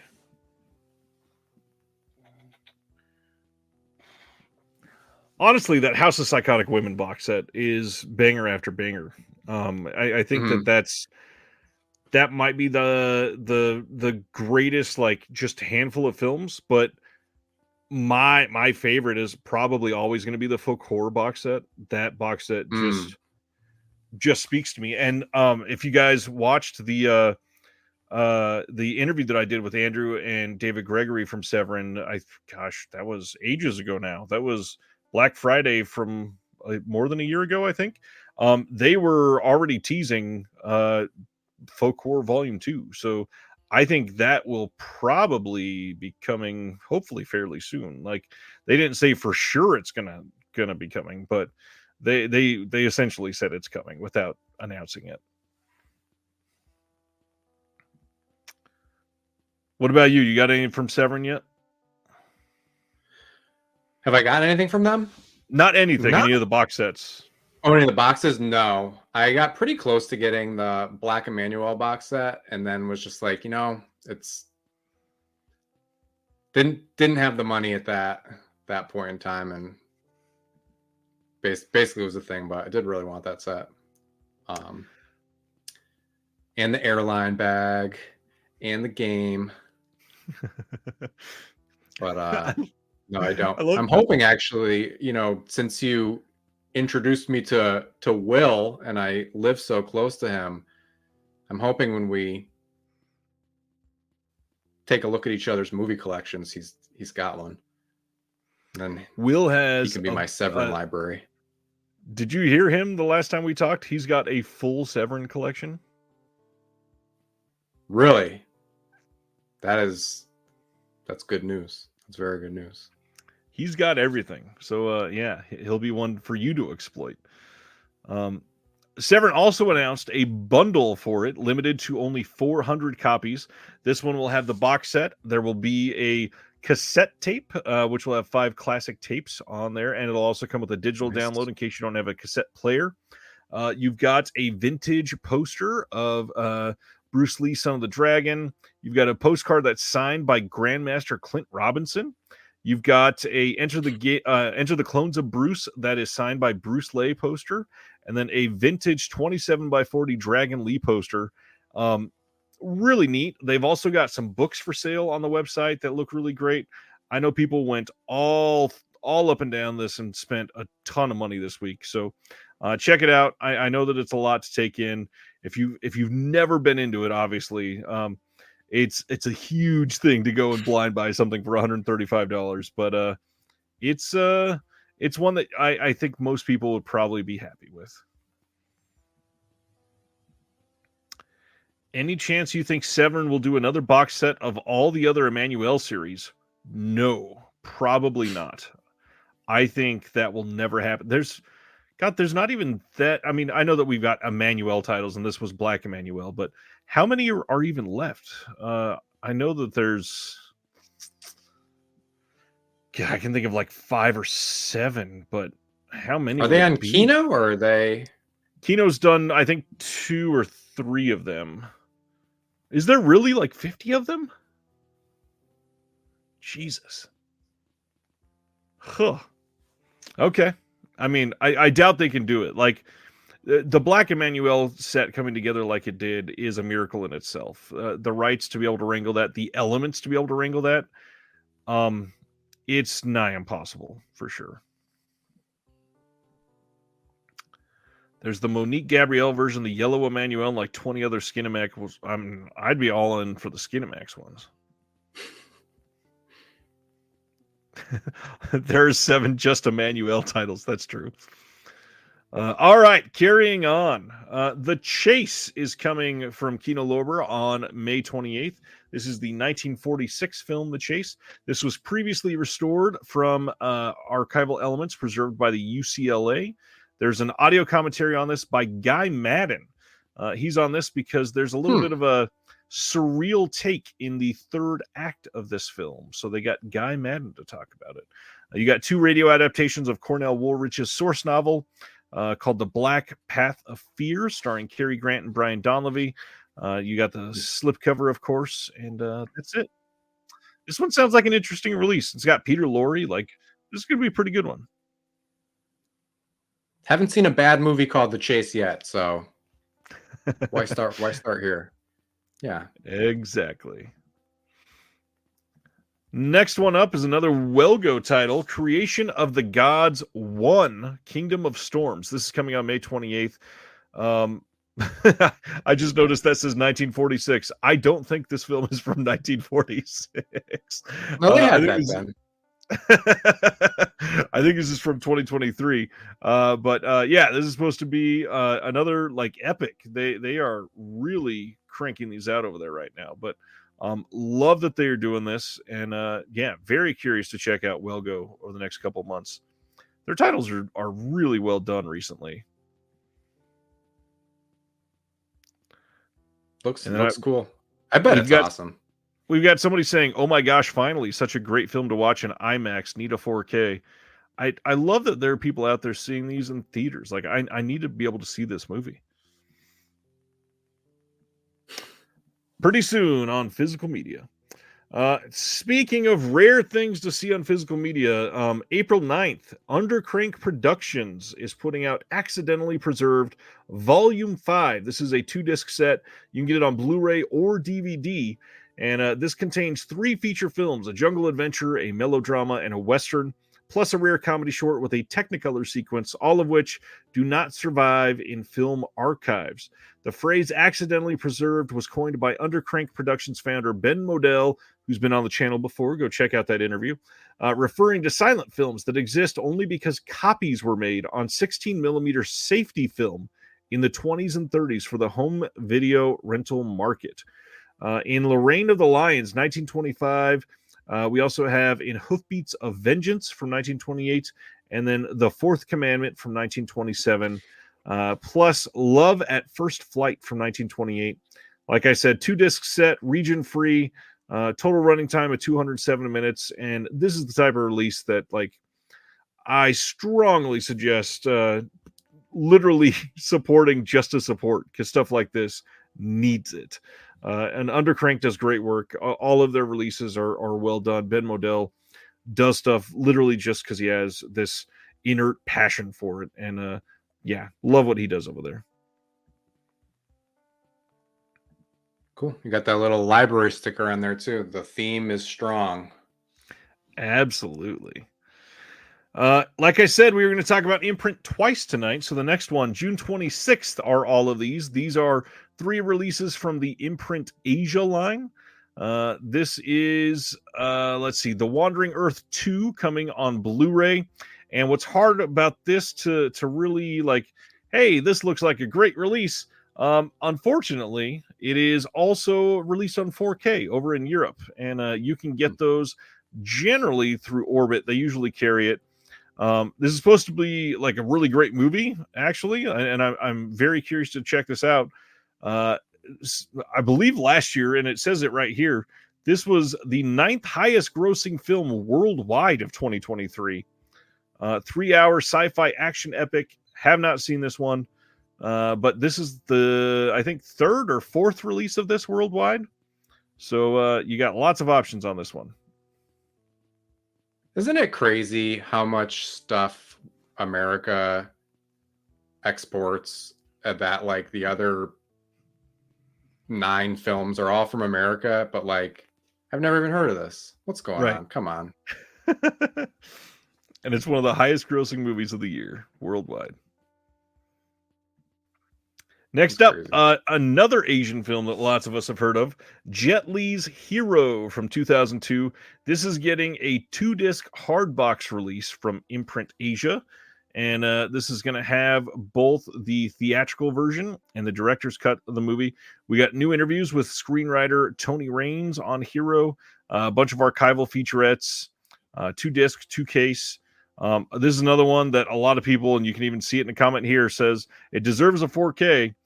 This is not a new restoration, but this is one that I would not be surprised if this did not ever get a 4K. Like, supposedly the elements for this are in pretty rough shape.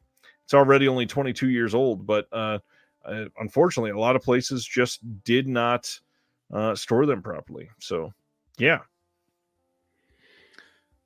Where's Quentin Tarantino? Where's his face on the box? He couldn't get it on this one. Yeah, that's great. I saw this one in the theater back in the day when it came around. Does Imprint do any 4Ks at all, or no? Not. They have done one 4K, and that's because they did War of the Worlds, the Paramount title. Okay. And yeah, they've worked a lot with Paramount. That was their first title, and then that was their first 4Ks. They went in and released that one in a 4K steelbook. Gotcha. Finally, from Imprint Asia, Zoo Warriors from 2001. This is not the original. This is the 2001 with all the CGI and all that stuff. This has new audio commentary by Frank Jang himself. Again, this is not the first time this has been released, and I'm glad it's coming out. I'm glad it's coming out in Australia. And if you really love Frank Jang, you can check that out.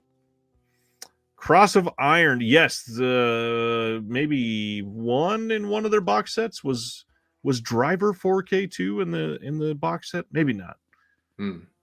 No, it was not. That one is all Blu-ray, I think. What's going on, Mama Blu-ray? Yeah, I feel like they did And of course, Tony's gone for the night. Paul, if you're still here, do you remember his imprint done another 4K? Anyways. Next, Kino, The Hour Before Dawn. This is coming on May 28th.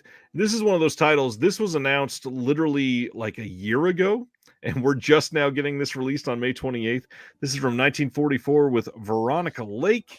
We get a new 2K restoration from a 35mm fine-grained print. New audio commentary by Paul Talbot on this one. Should be a fairly solid release. Isn't he the Bronson guy? He is the Bronson guy. Huh. Very interesting. Wow. Yes, here's that other shameless title I was talking about. April 15th, they're also releasing Killer Nun from 1979. This had a release from Arrow Video previously. Probably not much of a reason to get this if you already have that one. We've got a lot of the same features on here that were on that Arrow Video release. 2K restoration of the fully uncut version of the movie. But if you're in the UK, you might want to check this one out. Good movie. If you've never seen this one, definitely recommend it. Killer Nun. Have you seen this one? Killer Nun, so hot right now. I have not seen it. I watched the trailer, the old Arrow trailer, and looks like a pretty serviceable Killer Nun movie. So the trailer was good, but right, you know. But the case is yellow, so I'm thinking about it. And you're not even region free. Oh man, that's funny. Speaking of Arrow, they normally announce stuff on Fridays, but we got Thursday announcements from Arrow. June 24th on 4K in the UK, they are releasing Madman from 1981. Yes, Madman, the one that was previously released on 4K via Vinegar Syndrome. Now, what's interesting, this is the first Arrow video title to be authored in-house. Most of the time, they send this away for authoring for another company, generally something like Fidelity in Motion, but Arrow authored this themselves, and they said it looks beautiful. Very curious to see how that looks for them moving forward. We've got some new extras on this, like we got a UK exclusive introduction by Sales and Ellers on this. We've got a booklet with some brand new writing. A lot of people seem to like the art a lot more than the Vinegar Syndrome release on this, but is this one that if you got the 4K in the US, do you need the Arrow 4K? I'm not going to say no, because it's up to you, but I know for me, I don't need it. I don't need it, but I dig the movie. I support the movie, so yeah. If you don't have it, pretty decent movie absolutely. too. Yeah, I think it's a lot of fun. I like the Madman. Next up, way better movie than Madman. With Nail and I from 1986 is getting a 4K release. Now, heads up, if you are still holding on to the old super limited edition from Arrow Video of their Blu-ray that came with a bonus movie and a giant book and all that other stuff, this is not getting that style of release this time. This is just getting the same movie with all of the same features. It does have a booklet in it, so it looks like it has all the same essays, but very different style of release. You are not getting how to get ahead in advertising, at least in this package. They could release it separately. But yeah, With Nail and I is quite a bit better than Madman, and I strongly recommend it if you've never seen this. This is only getting a UK release, not coming in the US and Canada. Have you seen this one? I have not seen this one. I probably should have, because I love How to Get Ahead in Advertising. And I mean, it's the whole team, right? Same star and all that. Have you seen How to Get Ahead? I have. Very British movies, by the way. Yes. So I've heard great things about it. Yep, good stuff. Great quality for Arrow. I bet this is going to look amazing in 4K. Next is Night Siren from 2022. This is getting a UK only release from Arrow on Blu-ray only. This is going to have HD disc with a new commentary by Kat Ellinger, who, according to what she said on Facebook, seems to really love this movie. So, roaring endorsement from her. New video essay on witches and the idea of sisterhood as it pertains to both biological bonds and feminist collectivity by Alexandra Heller Nicholas. And then also a new video essay exploring the relationship of femininity, the unknown, and sexuality in Night Siren by Justine Smith. And then, of course, in the limited edition of this, there's going to be a booklet with new writing on the film from a few people. Looks like a pretty good release. I've not heard of this one, but definitely want to check this out. Oh, it's there is a OCN partner label. That's right. I can't remember who put that out. I am going to check right now. Night Siren was Dark Star. That's right. That's right. I remember watching that trailer. Yeah, this one looked pretty good, actually.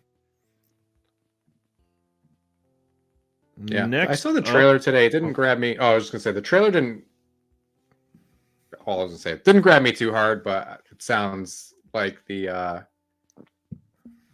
some of the people who are on this disc make it seem, if they're giving it the rip-roaring endorsement, that might be the push. And I gotta admit, the Arrow version sounds quite a bit better than the Dark Star version, if you're region free. Yes. Next, Arrow is giving us a 4K of American Gigolo in the US and Canada on 4K and Blu-ray. You can get a limited site exclusive with this original art, which I gotta admit looks pretty damn good on this release. This is coming on June 18th, and on this one, we've got a new commentary with Adrian Martin, which is wild for this release. New interview with Paul Schrader on here. New interview with Hector Elizondo on detecting his character. New interview with Bill Duke, who's great, obviously. New interview with the editor on putting this together. New interview with the camera operator. New interview with the music supervisor on this. New interview with Professor Jennifer Clark on American Gigolo and the fashion landscape of the 80s. And we got 6 postcard size reproduction cards, a booklet, double-sided poster, all kinds of fun stuff. Not a huge fan of the new art on this myself, but glad this is coming out. Yeah, I don't care for the art that much on that one either, but love the movie. I love hearing from Paul Schrader. His Facebook posts are some of my favorite. He talks about Taylor Swift being the light of the world and all that, and even when I don't agree, he's a lot of fun, and he's still putting out some pretty damn good movies now, in my opinion.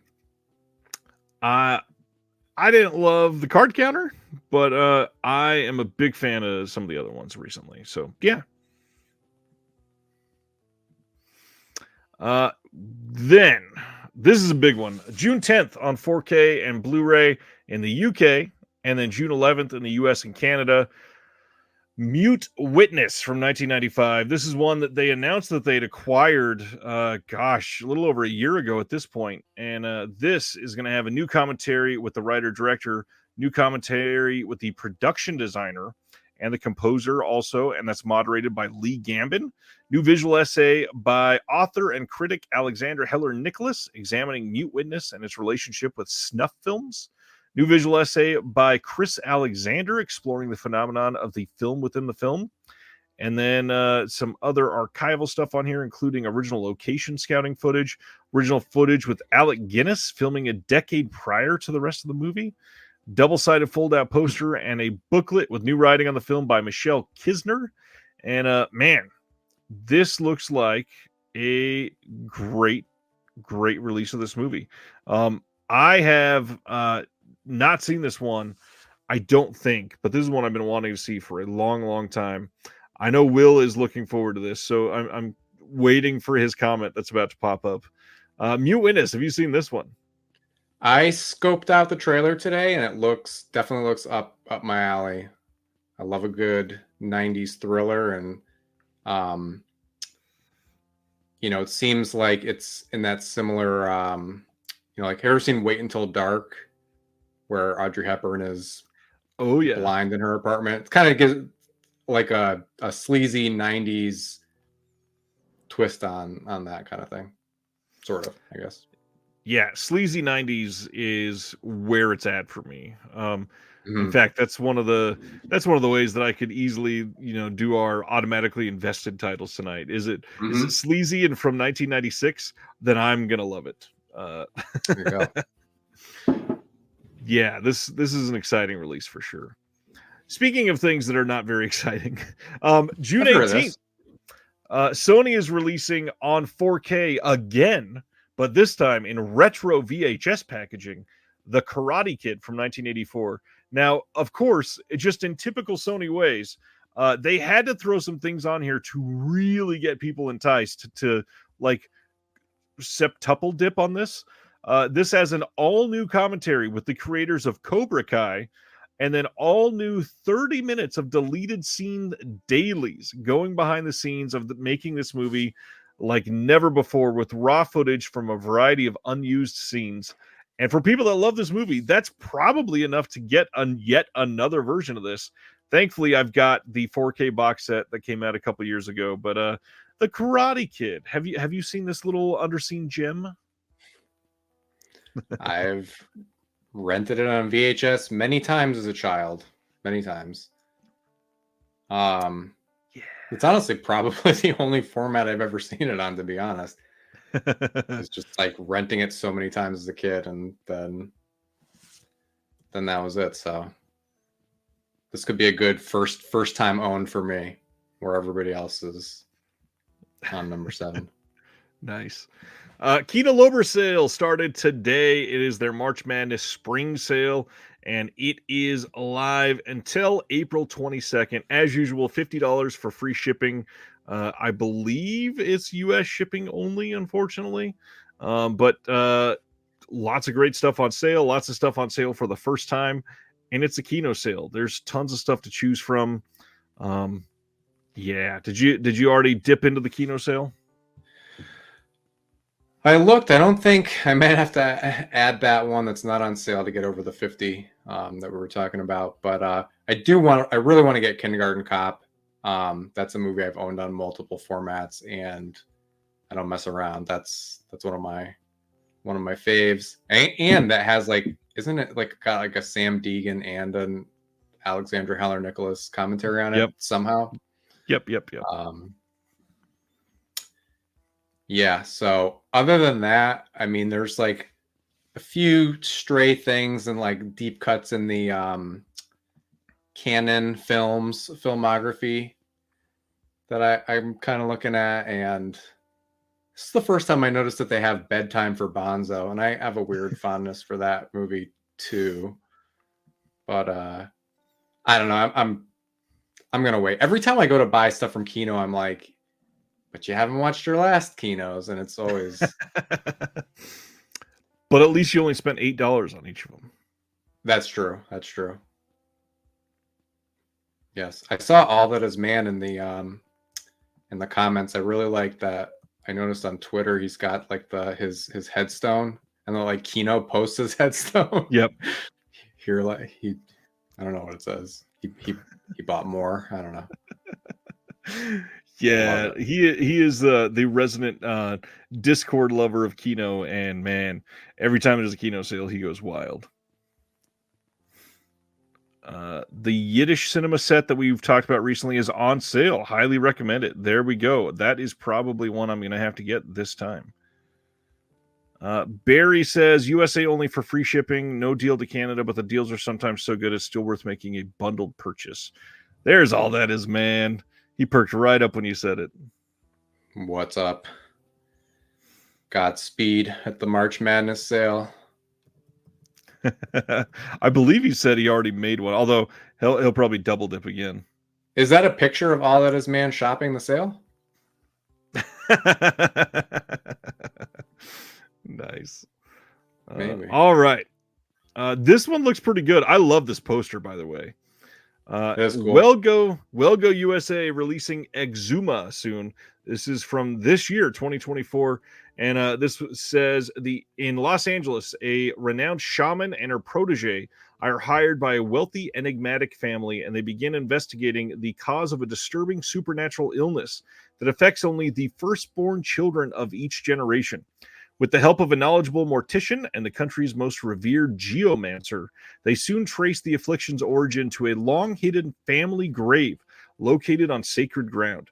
Sensing an ominous aura surrounding the burial site, the team opts to exhume and relocate the ancestral remains immediately. But as something much darker emerges, they soon discover what befalls those who dare to mess with the wrong grave. There's just a lot of bad decisions in that synopsis. Indeed.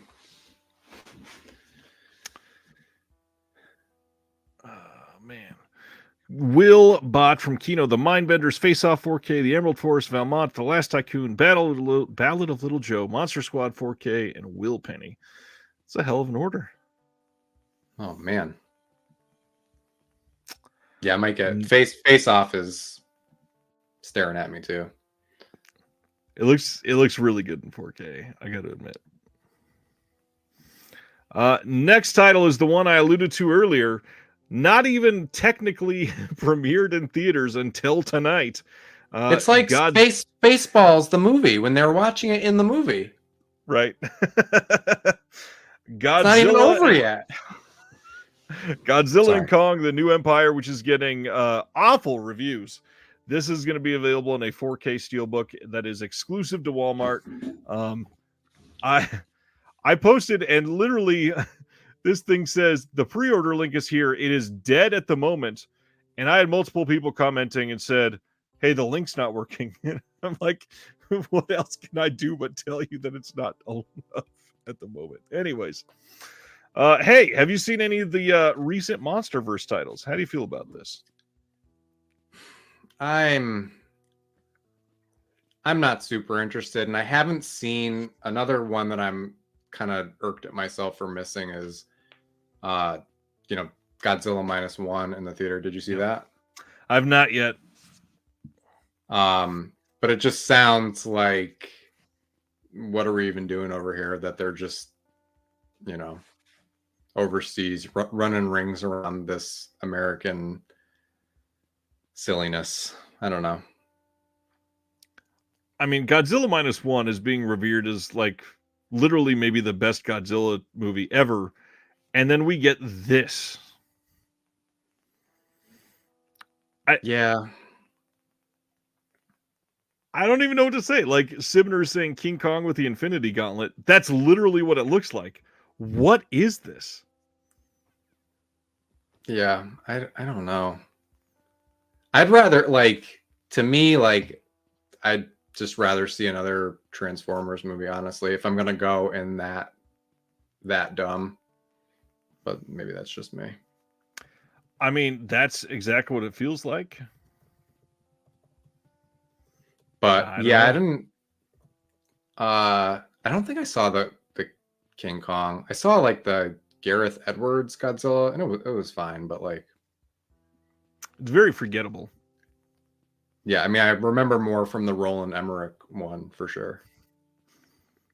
And honestly, for fun, kind of prefer it. Dustin already saw Godzilla and Kong tonight. Easily the worst of the MonsterVerse. Even more soulless when you think about how great Godzilla -1 was.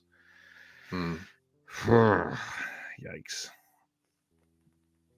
All right. Zooming out. I think we only got a couple more left. All right. First, April 30th, Warner Archive is releasing Devil's Doorway. And we had already had Warner Archive announcements this month. Unfortunately, they had to delay a few of their titles for April 30th to a couple weeks later. So to make up for it, they moved this one up, Devil's Doorway from 1950. Brand new 2024 4K scan of the best preservation elements. This one will have a couple cartoons, the Chump Champ and Cue Ball Cat. And I'm glad this is coming out, but man, the Scooby-Doo on Zombie Island is one of the ones that are getting delayed, unfortunately.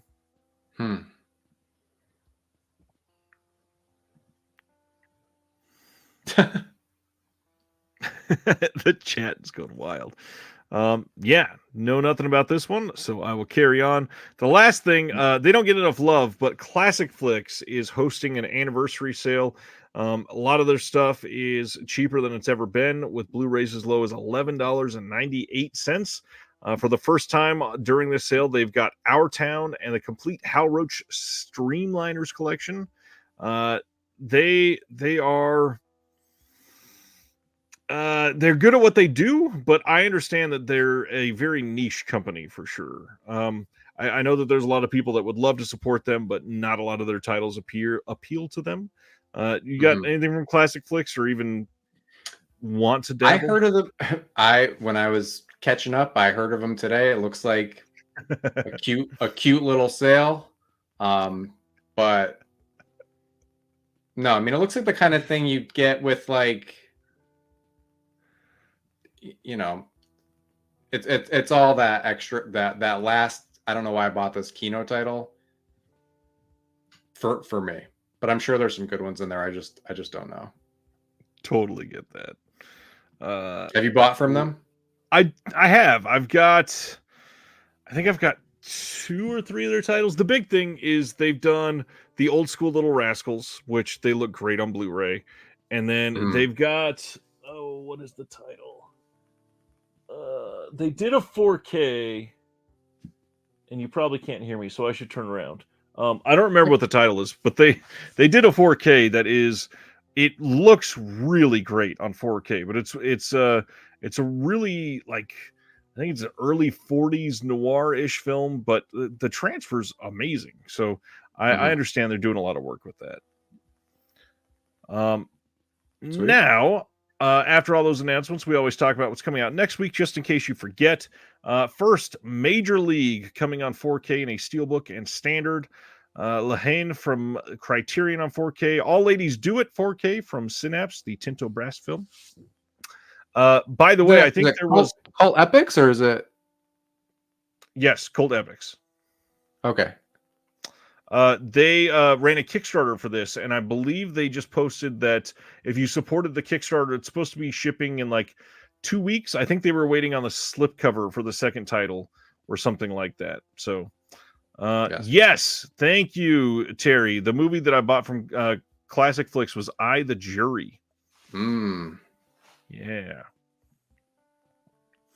Will says Classic Flick Sale has Meet John Doe Blu-rays at $19.99, which is worth it, plus all the Little Rascal sets and Abbott and Costello, the TV show sets. Thank you, Chris. Highly recommend the Thelma Todd Patsy Kelly comedy collection from Classic Flicks. Nice. Thank you, Mary. Cutthroat Island 4K coming from Lionsgate next week. Red 2-film collection on 4K, Steelbook. First Blood 4K Steelbook, the reprint there. Again, Fun City Editions putting out another title this week, Handgun.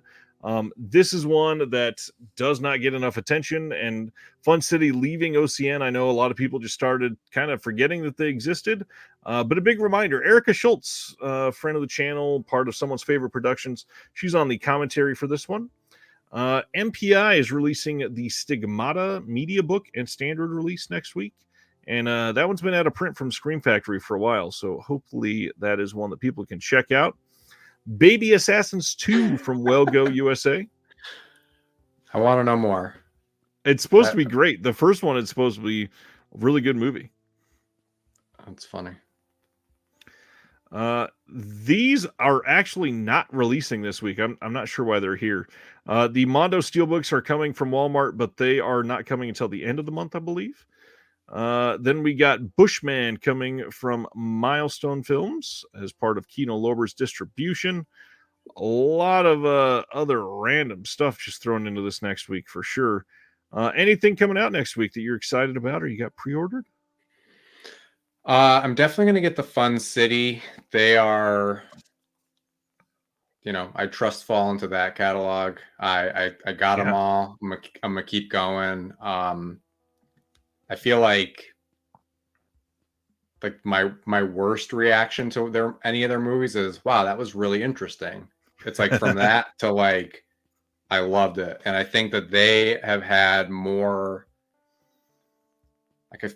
like Alphabet City I Start Counting and Heartbreakers, like off the top of my head, are 3 movies that like I don't think I would have seen if it weren't for them, and they're like 3 of my favorite releases in the last couple of years.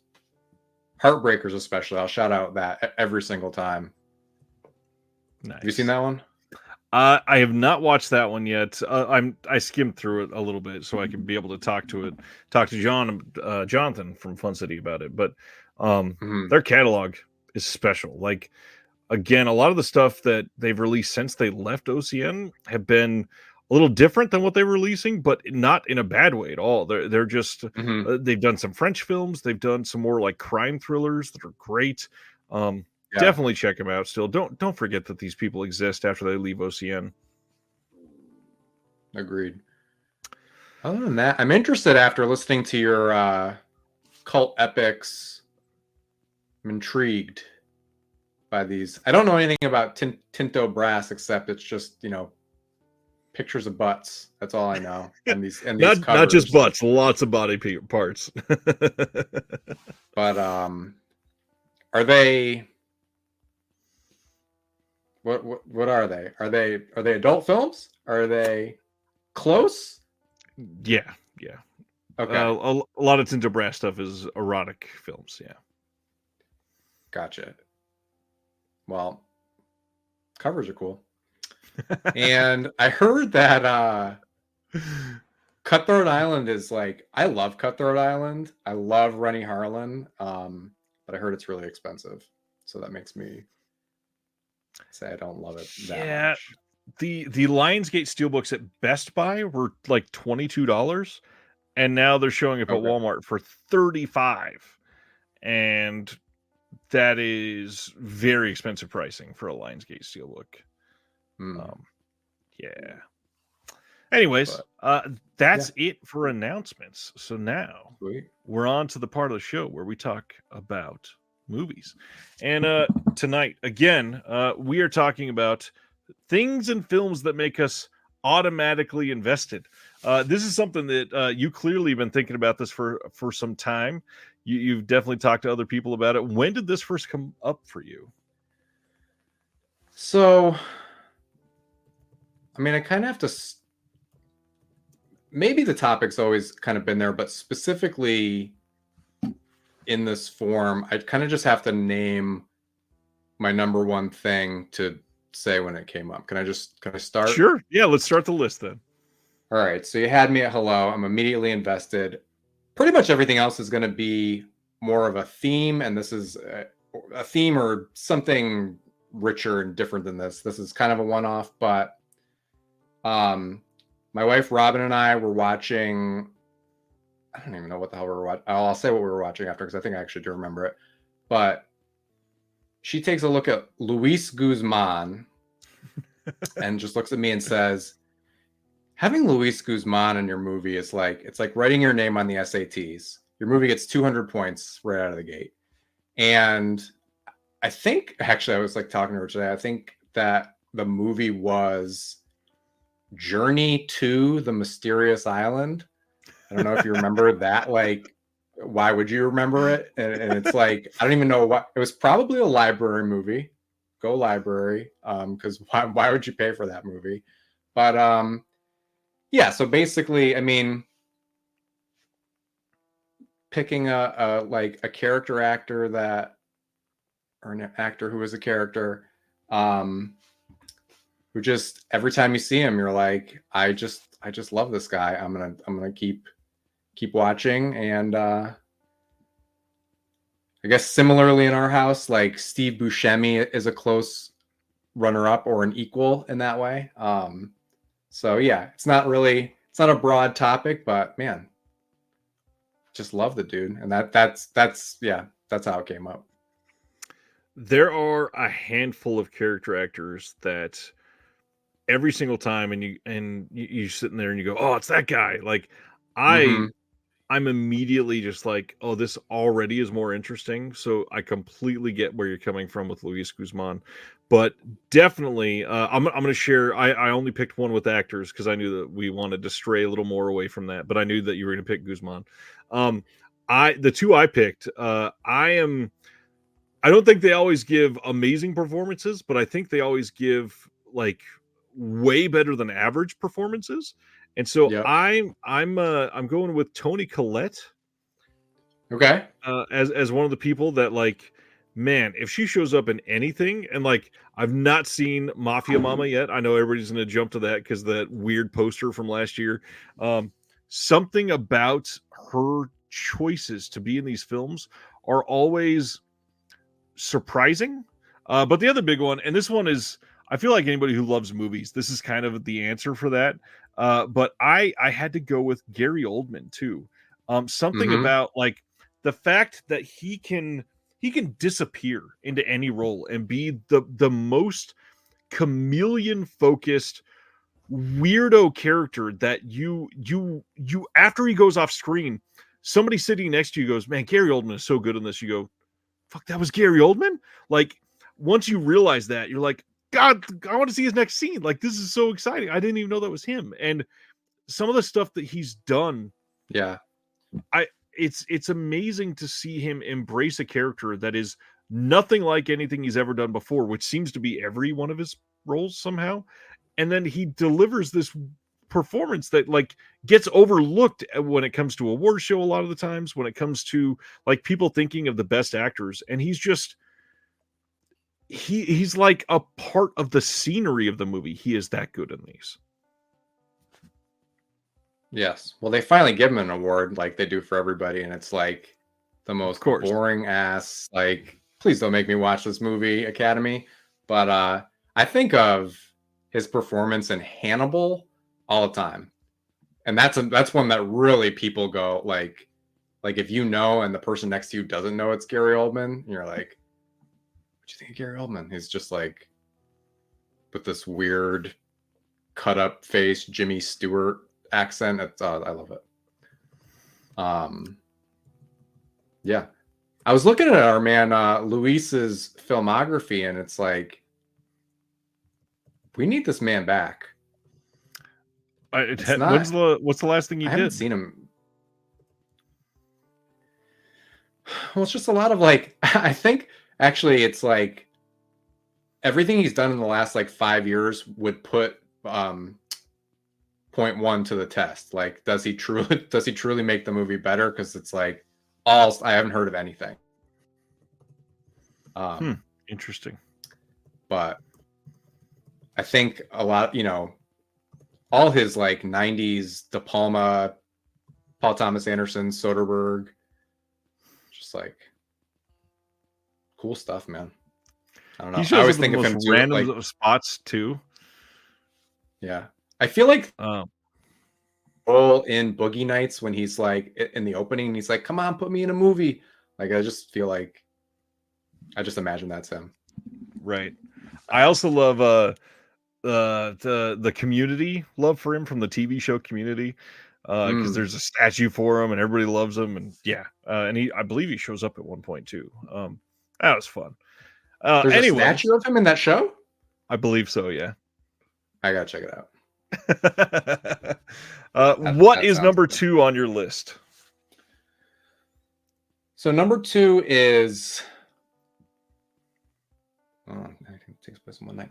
Is more of a setting, and it's the broad term would be, I guess, urban decay, but I'm kind of like specifically thinking like New York in the 1980s is like the apex of this, where it's like there's trash everywhere, there's graffiti everywhere, like dirty looking payphones. Like, I just like, it's weird. I don't love it in real life necessarily, but I like could stare at it all day.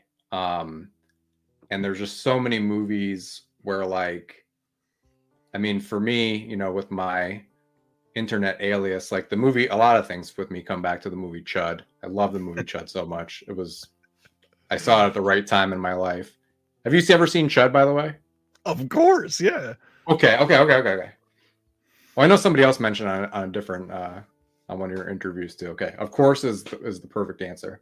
It's got a really fun, very early performance from John Goodman. So yeah, I had to see it. Oh, absolutely. Yeah.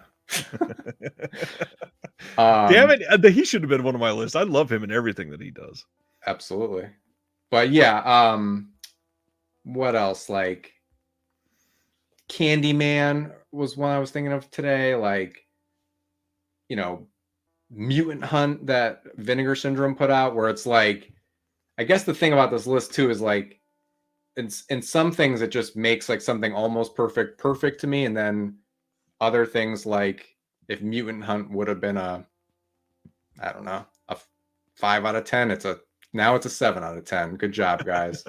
And I actually think one of the like effects artists from Chud worked on that movie, so nice.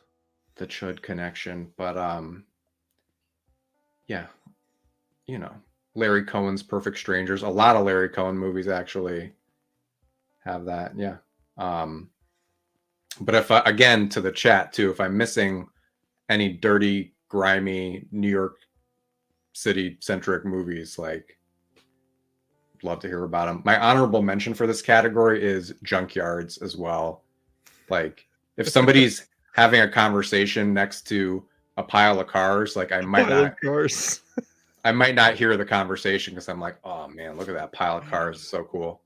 Oh man, we in the Discord we watched Patreon, or for our Patreon we watched Con Air a couple months ago, and I totally forgot that there was that scene in the junkyard. Like that's like a third of the movie, and man, we're gonna stack these cars up and create this ambush for all of these people trying to escape, and it's such a just random epic, out of nowhere, like dirty, grungy place to shoot something like that. Love it. I'm gonna change my list around a little bit to kind of mirror yours. What I wrote down for a setting is kind of similar to yours, but I wrote authentic 90s set pieces. So there's something about like that imprint neo-noir set that we talked about tonight. Most of those movies are shot not on a set, but they will go to like the streets of Detroit to shoot some of these scenes. And nowadays, a lot of those films will shoot on a backlot and double for Detroit instead of saying, this is set in Detroit, we're going to go to Detroit, we're going to do it. But something about the era of like 1994 to there were some stragglers. So like 2002, 2003, something like that. A lot of that period was like, we're going to throw all kinds of money to give like a $60 million budget to a movie that really doesn't need it. And you're going to fly a crew to fucking Venice and we're going to film this in the canals or something like that. It's like nowadays that type of thing doesn't really happen. And something about it feels so much more tangible and real. And I mean, to go with the title we're using tonight, it feels like the film is invested. So I should meet it there. The fact that they go through all this trouble to make a movie authentically in a real setting, I feel so much better about this. I feel immediately like, dude, I'm in. You're standing next to a real trash can on a real street, and you had to go put signs up on the telephone poles on the street to say, hey, we're filming. You gotta stay off the road and be quiet for these hours. Like, that's freaking incredible. I love that I can feel that about some of these movies. 90s authentic set pieces. It bounces back to, it's sort of the opposite, but thinking of in Larry Cohen movies, when there's in Perfect Strangers too, like when there's a big crowd of people on the street and like he's showing these dirty scenes, he's always in it because he's never has a permit, and he's like, telling people that like these people aren't really dead. I'm a director, stand over there. Yeah, and all that. But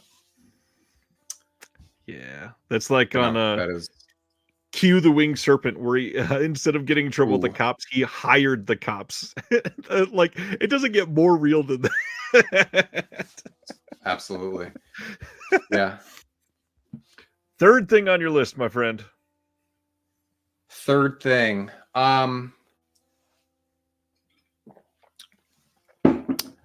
I have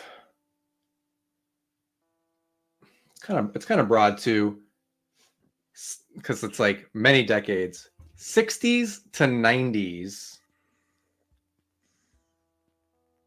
like fashion and decor that is kind of loud. It's a lot of words to describe this one. I love it. It's a lot of words. I think, and it's something that works for like, you know, when it happens in like an Almodovar movie, it's like what knocks it out of the park. And then like I have a short list of like some Vinegar Syndrome titles that like without it, maybe there wasn't so much. It's just bumping it up to the middle. Like even, you know, I did a review on my channel for Night Screams, and I think my favorite thing about that movie was, I mean, I like the movie well enough, but that there's just like, you know, I'm watching it on a projector and I just see a girl is like wearing a sweater that says pasta. And I'm like, oh man, there wasn't really that much going on in the scene. So I really appreciate that. Oh, this is a 4-star movie. Nice. But yeah, Robin and I are both thrifters, and like we pre-pandemic had like an Etsy shop, and just because like we couldn't not buy stuff when we go out, we're still kind of that way. We have a closet, like a whole closet of like vintage stuff that's like, I don't even know what we're gonna do with it, but it's like you got to grab it. So that's awesome. But yeah, I mean, and like, so the whole the time capsule factor, and just, you know, it's similar to, you know, also just seeing people like the world before phones. It's like it's not the same thing, but it's right. The feeling is tied into that. My third one is kind of an obvious one, I think, but I'm going to get a little more specific with it. I, of course, like many of us watching this, I immediately feel invested when I see true practical effects, obviously. But the biggest thing is, and notice it working on one of the City Lights titles that TerraVision is putting out in the last couple of weeks. Real movies that use, use the word real there too soon in that sentence. Movies that use real squibs. It's getting so much more rare nowadays, and seeing some of these movies that like you had no budget and yet you still went above and beyond to use real squibs to make something look that much more realistic. And the big thing is when we're seeing these CGI gunshots, which look really bad a lot of the times, the biggest thing is you don't have the authentic timed reaction. When you have a squib that is literally exploding on your chest, somebody is responding to a fucking explosion happening on their chest. And so, they're not getting hurt from it usually, but they are able to tell this is loud, this is abrasive, and you're going to concuss from it. And it's not something that they timed the CGI with it to look right. It's that the squibs make that movie feel more immersive. And God damn it, if I don't yearn for it every single time you see somebody get shot in something modern, and it's just, ugh. No, it's really dull. I mean, I feel like, the first thing that pops in my head is like, and there's not a single squib in like an Expendables movie, is there? Probably not. Probably not.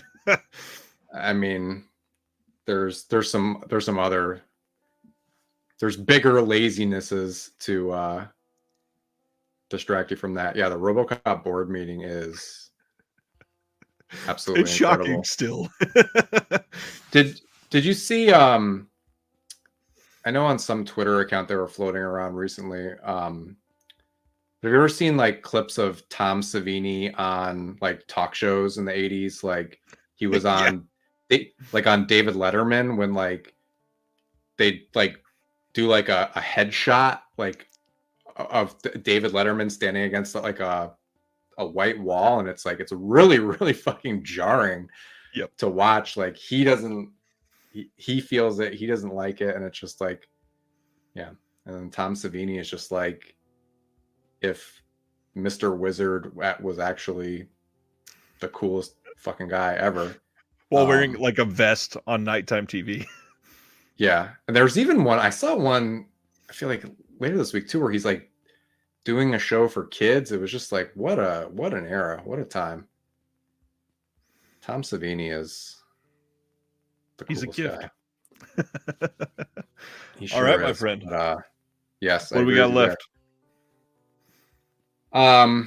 Number 4, and this is one to really, I'm serious, guys. If people have more of these, I crave these. It's again, it kind of comes from Chud, but just movies with, it's another setting. Anything that takes place underground, in a cave, or in a tunnel. Again, something in real life.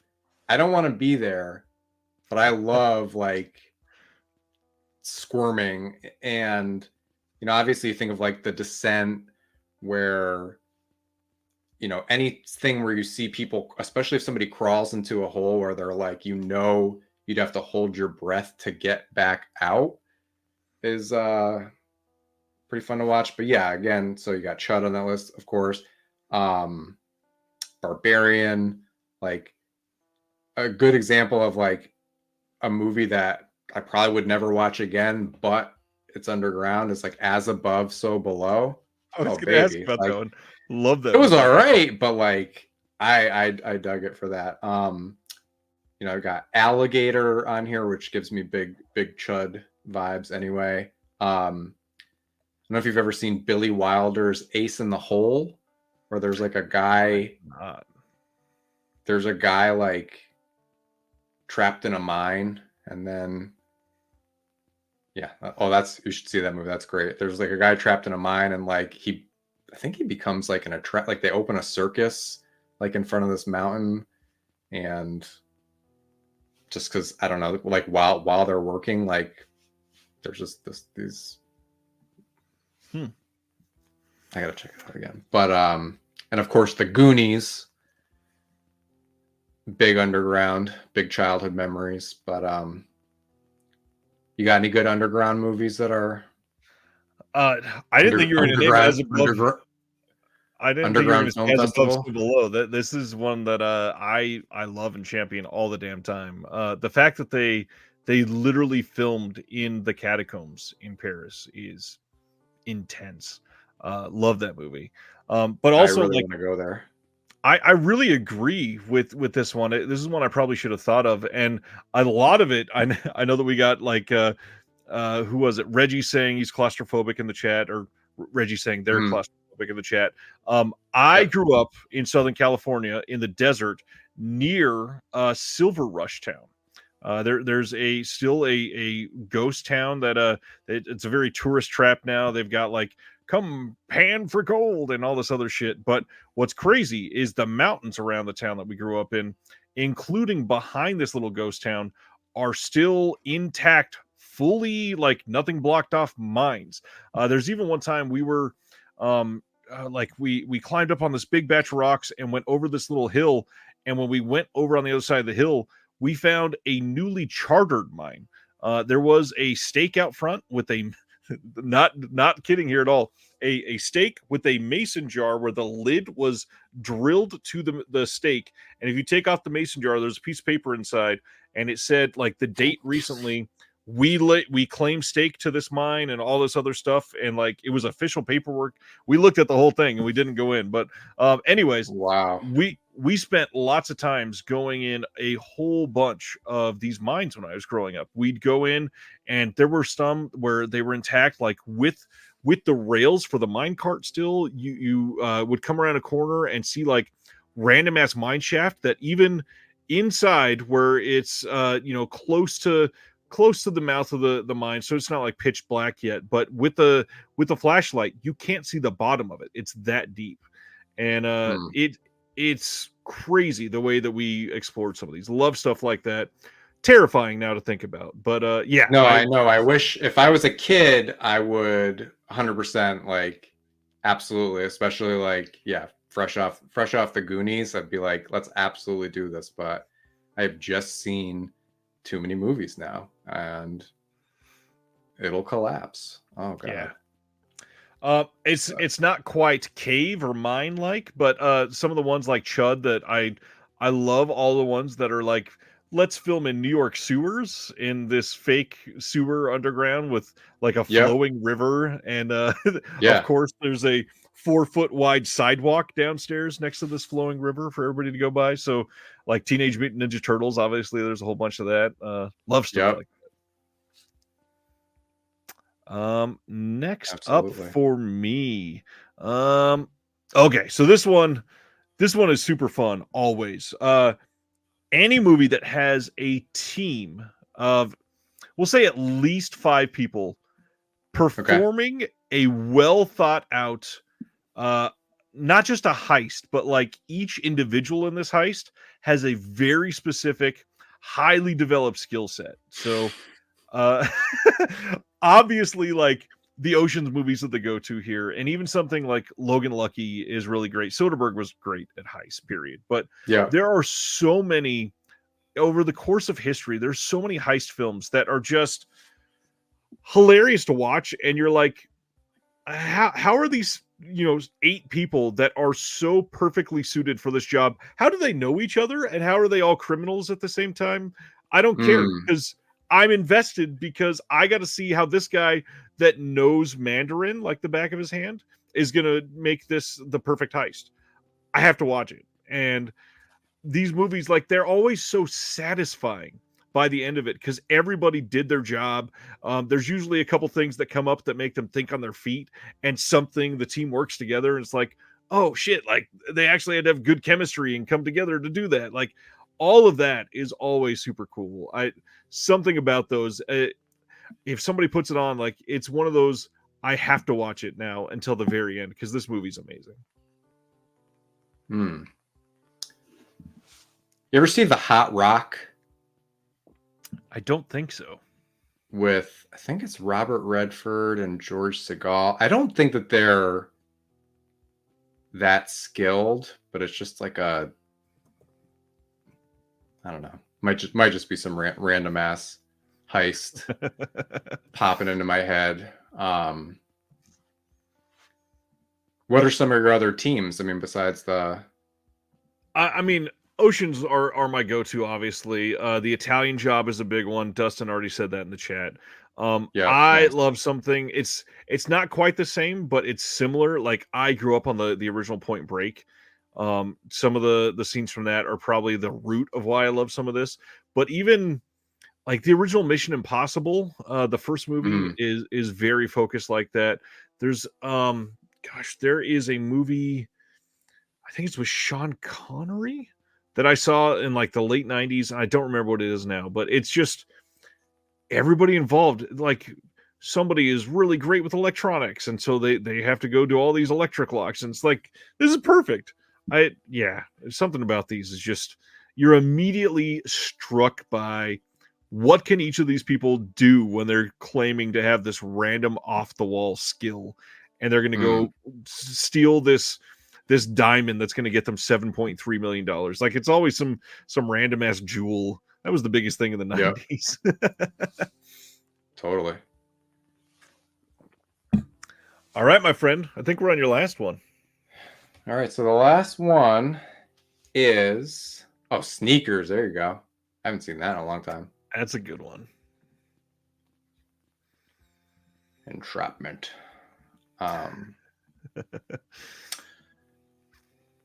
So last category is movies that have a character, or that the plot hinges on somebody doing a blue collar job where like the attitude of the movie is like, I'm just trying to do my job. It's so specific, and I love it. So like the first ones I was thinking of, I wanted to make this a very, very specific category, which would be also involving the transport of produce, but I could only think of 2 movies. I don't know if you've ever seen, I feel like there's another movie because I'm like, I tell people this is my genre, but you ever seen Mr. Majestic with Charles Bronson? No, definitely not. No. So highly recommended. So highly recommended. It's based on Elmore Leonard wrote it. It might be based on a book that he did. He's got a watermelon crop that he needs to get picked by a certain day, and he's trying to use this one crew, and I think it's basically some good old boys come in and they'll work for this much, and there's some racism involved, and he's like, no, look, man, I got my crew, and they're just trying to screw him out of the not being able to get these watermelons to the market on time. And it's this weird slow suspense, and you can feel the frustration, and it's, I don't know, I love it. The other one that I'm thinking of is there's a Jules Dassin movie that Criterion put out called Thieves Highway, which I think even in the synopsis, there's like, they say a produce scofflaw. I don't remember who that character is, but just about dudes who are like on the road with their truck is full of apples, and like there's another truck who's like trying to beat them there / like steal their apples, and like it's the slow ass suspense where like they have to get, if they don't beat these other guys to the market, like they're gonna get like $2 less a crate, and I'm like, oh baby, this is good. But other things, like, I mean, I would consider Roadhouse kind of in this hashtag produce scofflaw. There you go. I think Roadhouse is a good movie about being at work.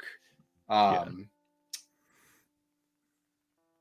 else did I have on this list? I have not seen Perfect Days yet, but I'm like, that's what I'm saying. I'm the kind of guy who's like, oh, they made a new movie about a guy who cleans toilets. Like, that sounds, I'm like, stop right there. That sounds amazing. I just want to see this guy do his job. So, and that's kind of the opposite of these other things that like I don't like in real life. Like in real life, I do like these, people, it's just like, oh, let me tell you about the day I had kind of thing. So, I guess on this list, I don't know why I included Chill Factor for the, because but I don't really think that they're trying to, I don't think they're really worried about the ice cream melting. The only reason they're worried about the ice cream melting is because are they trying to keep the bomb cold in that for some reason? I think so. But it's been a long time since I've seen that one too. That's a winner. That's a keeper. But wow, very, very specific category for your 5th choice, and I love that. Well, thank you for letting me be myself. But I mean, yeah, Skeet Ulrich, absolutely. Yeah, Men at Work is actually also on my list. Absolutely, where they find a body in the trash. Men at Work rules. The brothers. My 5th one that I wrote down, I had a hard time like trying to find a good way to word this, so I ended up. Okay. This is like the 4th time that I've written this sentence out, and the way that it ended up is just a creature, but not just any creature. Any movie that has a creature that isn't quite right. So clearly there's some great examples of this, and something like Chud that we talked about many times kind of fits into that, because it's like it kind of looks like a being that you're used to, but also very different. So one of the big examples is like Pumpkinhead. The creature Okay. effects in that are great, and there's a couple of the scenes where they see them and like this looks kind of normal, and holy shit, no, that's not normal. The other one that I wrote down, which is a hilarious movie, you've never seen it, the New Zealand film Black Sheep, where the sheep are attacking people and they're like zombie sheep essentially. Hmm.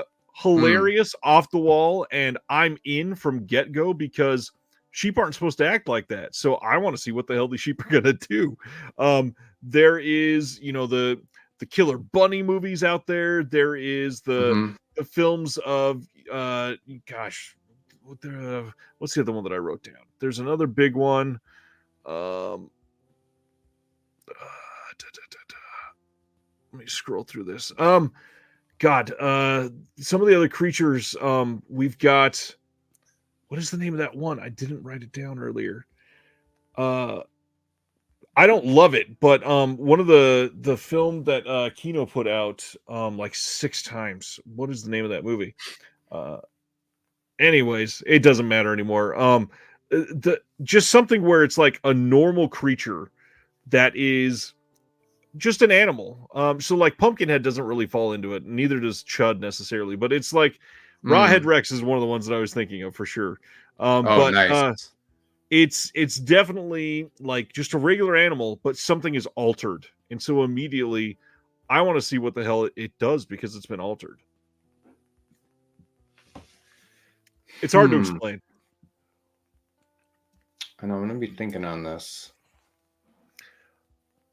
Like creatures post genetic testing. That's always a weird one. I mean, does like Dr. Moreau 96 fall in this Oh, category, or absolutely, it does. The but demon rat from VS, that's a good one. Killer hmm. Tomatoes. God, I love Killer. Night of the Lepus definitely counts. Definitely counts. Prophecy. Prophecy is a good one. Oh my god, I love that movie. That has the kid who gets thrown against he's in a sleeping bag and he gets thrown against a tree and essentially explodes. Yep. Yeah. That's Grizzly. That's a fun one.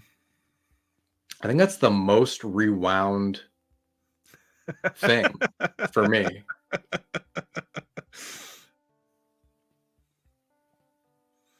What's something Yeah. you've rewound like 5 times because you were like practically pissing yourself laughing?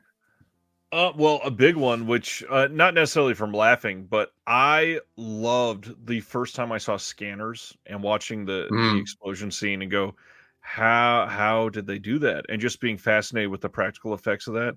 I swear I went frame by frame 15 times at least the first time I watched it. Just holy shit, like that is a head and that is no longer a head. That's amazing. Um, God, pissing from laughing. Um, Hmm. That's a good question. Definitely a couple times in the original Tremors. Some of the deaths in that are very like perfectly comedically timed, Mm. and the action of Tremors is actually really well done. Tremors is so good. I love Tremors. Literally looking at a poster of it right now. Nice. What about Sweet. you? Other than that one, what else are you rewinding? I'm like everything's really, really dumb. There's the kid dying in Final Destination 2. Definitely rewound that a couple times. I remember, I don't even know why we thought this was so funny. Do you ever see the documentary Kurt and Courtney? I did not. I watched. I What's the other one that came out about Kurt? I don't remember the name of that one. I must have just, I mean, I was just like a teenager. Well, obviously, I'm like talking about like rewinding VHS, but there's a guy in the movie named El Duce who basically says that Courtney Love paid him 10 grand to kill Kurt Cobain, but he's this like big goofy dude, and he's just like I don't know. It's just it's a dumb thing. He goes, he's like 10 grand does a lot of talking. Get me a beer, I might do some more talking. And then I don't know, there's something about the way he said that. And me and my friend rewound that a bunch of times. And then the narrator, like that's his last scene, and the narrator's like, "Oh, Ducci was hit by a train like 2 days later." So it's really like, you're like, what? Exactly. Like this. Man, this I is don't a fun think topic. Did you see? I mean, tons of great answers tonight. As we started talking, there was a bunch of good ones. Let me highlight some of these. I gotta look at the comments after. Didn't want to psych myself out and know how many people were here, to be honest. Just looking at Musicals, even a bad musical is better than most movies, says Haunted Sideshow. Dustin says, if there's a cornfield, a pumpkin, an amusement park, or lots of color gels, I'm invested. I agree on that. Colored gels. Ronnie was saying, amusement park. Romantic yearning, especially lesbian romantic yearning, does not happen enough in films for sure. Dallas says, masked slashers for me. I'll watch the awful new Tubi ones, the cheap 80s ones, DTV 2000s ones. Doesn't matter. I love me a good mask movie. Sibner, anything that takes place in one night, day is fine too, but an all-nighter is a no-brainer. Absolutely. There's a good, I just watched the Criterion Channel's teaser for their one night. They have that as a like a category with After Hours and Collateral and a bunch of good stuff. Yeah, there's some great picks tonight. I mean, Evil Kids was a good one. Sibner's very specific 90s golden hour coming through Venetian blinds. That's the type of thing that I love, just to hear people loving random ass shots like that. Yeah, the stuff that makes you say, there it is, that nobody else. Like, what? Oh man, this is a fun topic. I think you made a good choice. Cool. Well, thanks. Yeah, thanks for letting me get all the way weird with my produce scofflaws. And please, if anybody, please leave in the comments below any other movies about produce. I'd really like to watch them. Ice cream melting, slow suspense, slow suspense. Slow suspense about banana harvests. Yep. We talked about TerrorVision in the beginning. Anything you got going on that you want to hype people up on, or something they can look out for, or where to follow you? Yeah, I mean, as far as TerrorVision stuff, I would love to, like, you know, I don't know how to ask for it. Does anybody watch the special features? I would love to. I'm really proud of some of the stuff I've done lately. I'm really proud of the Newly Deads disc. I think came out really, really good. There's that was another thing that, like, you know, this is my first job of its type, and being pretty quickly, like, editing an interview with Doug Jones, where I'm like, wow, like, this is so cool. And him just being a great subject and having a really, like, I don't even know how they just must have known. They just knew the right people, because to get him to participate on that disc is great. But he's also just a cool guy, and it was his first movie, and he's since graduated on to some other things. I actually was very proud of putting a two clips together in that interview of him, like, standing next to Guillermo del Toro on the Oscar stage, and then juxtaposing that with a very embarrassing shot of him being like 20 in a hot tub in the Newly Deads. So yeah, no, if anybody, you know, I know people don't generally put that stuff in their Letterboxd reviews. I definitely check Letterboxd reviews, and like to hear what people are thinking of the discs. Definitely, another thing I'll plug every single time is The Jar. You know, it's not for all people everywhere, but I think it's about to get a fair shot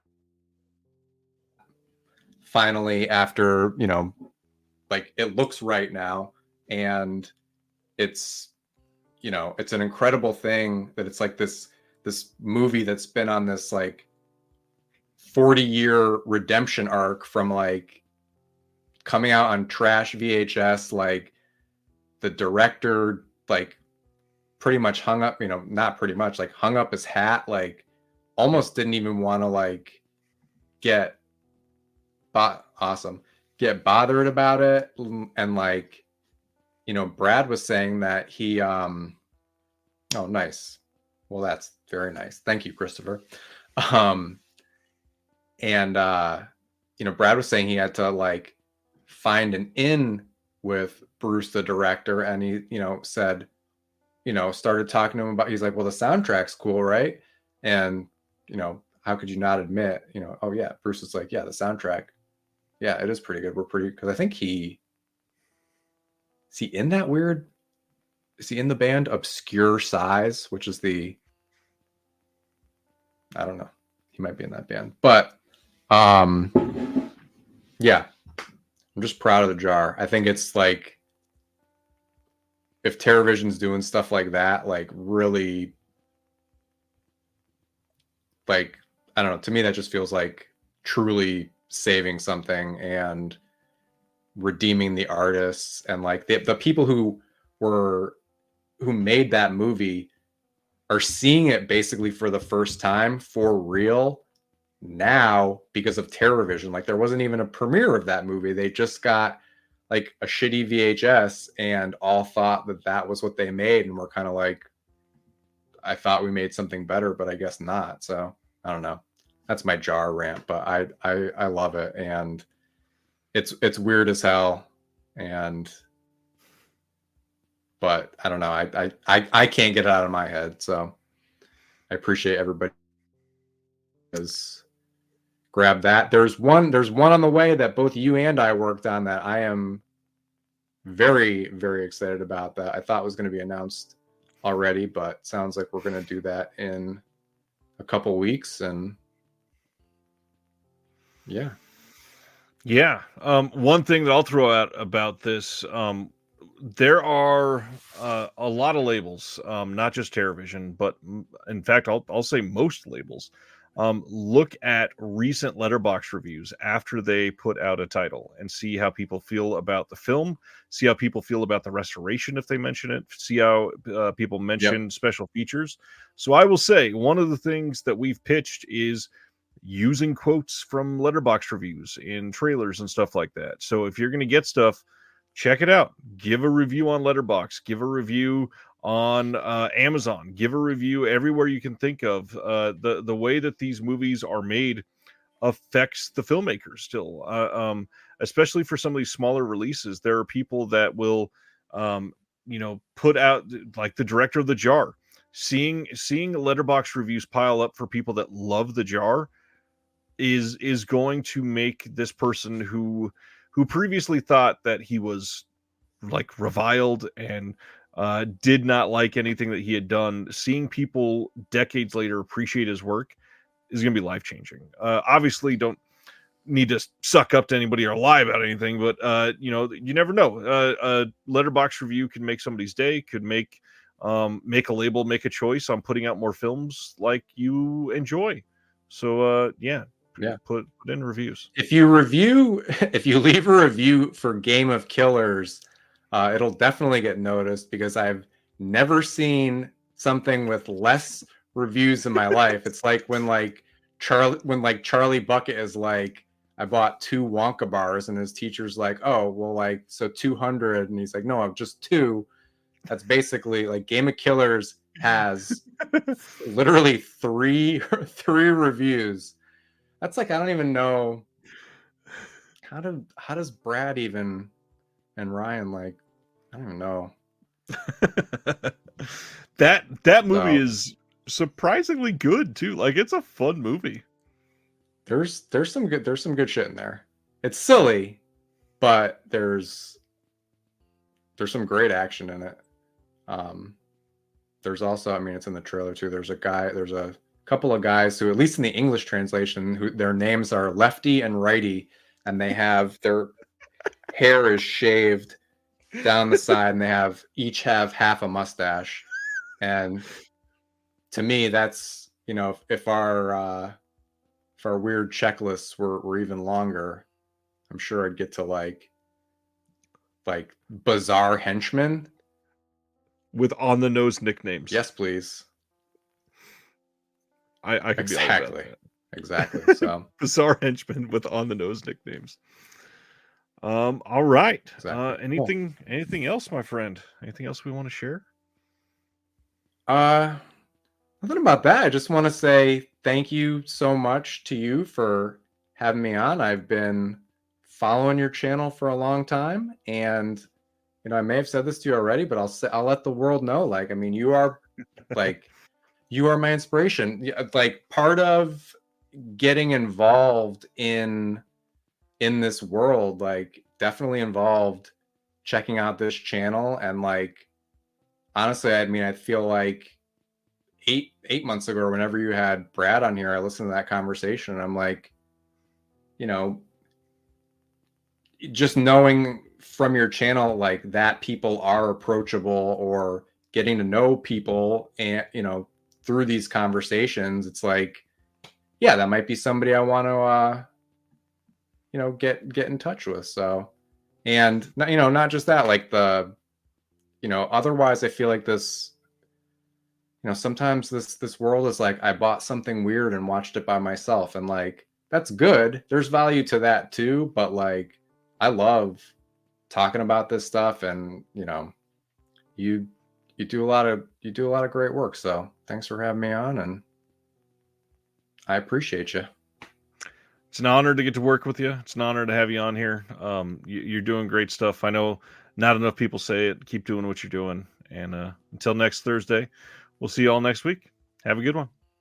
Cool. Adios. Thank you for watching The Disconnected. On the way out, make sure that you are subscribed to the channel, that you've liked the video, and that you've copied the link to be able to share with someone else that may appreciate this.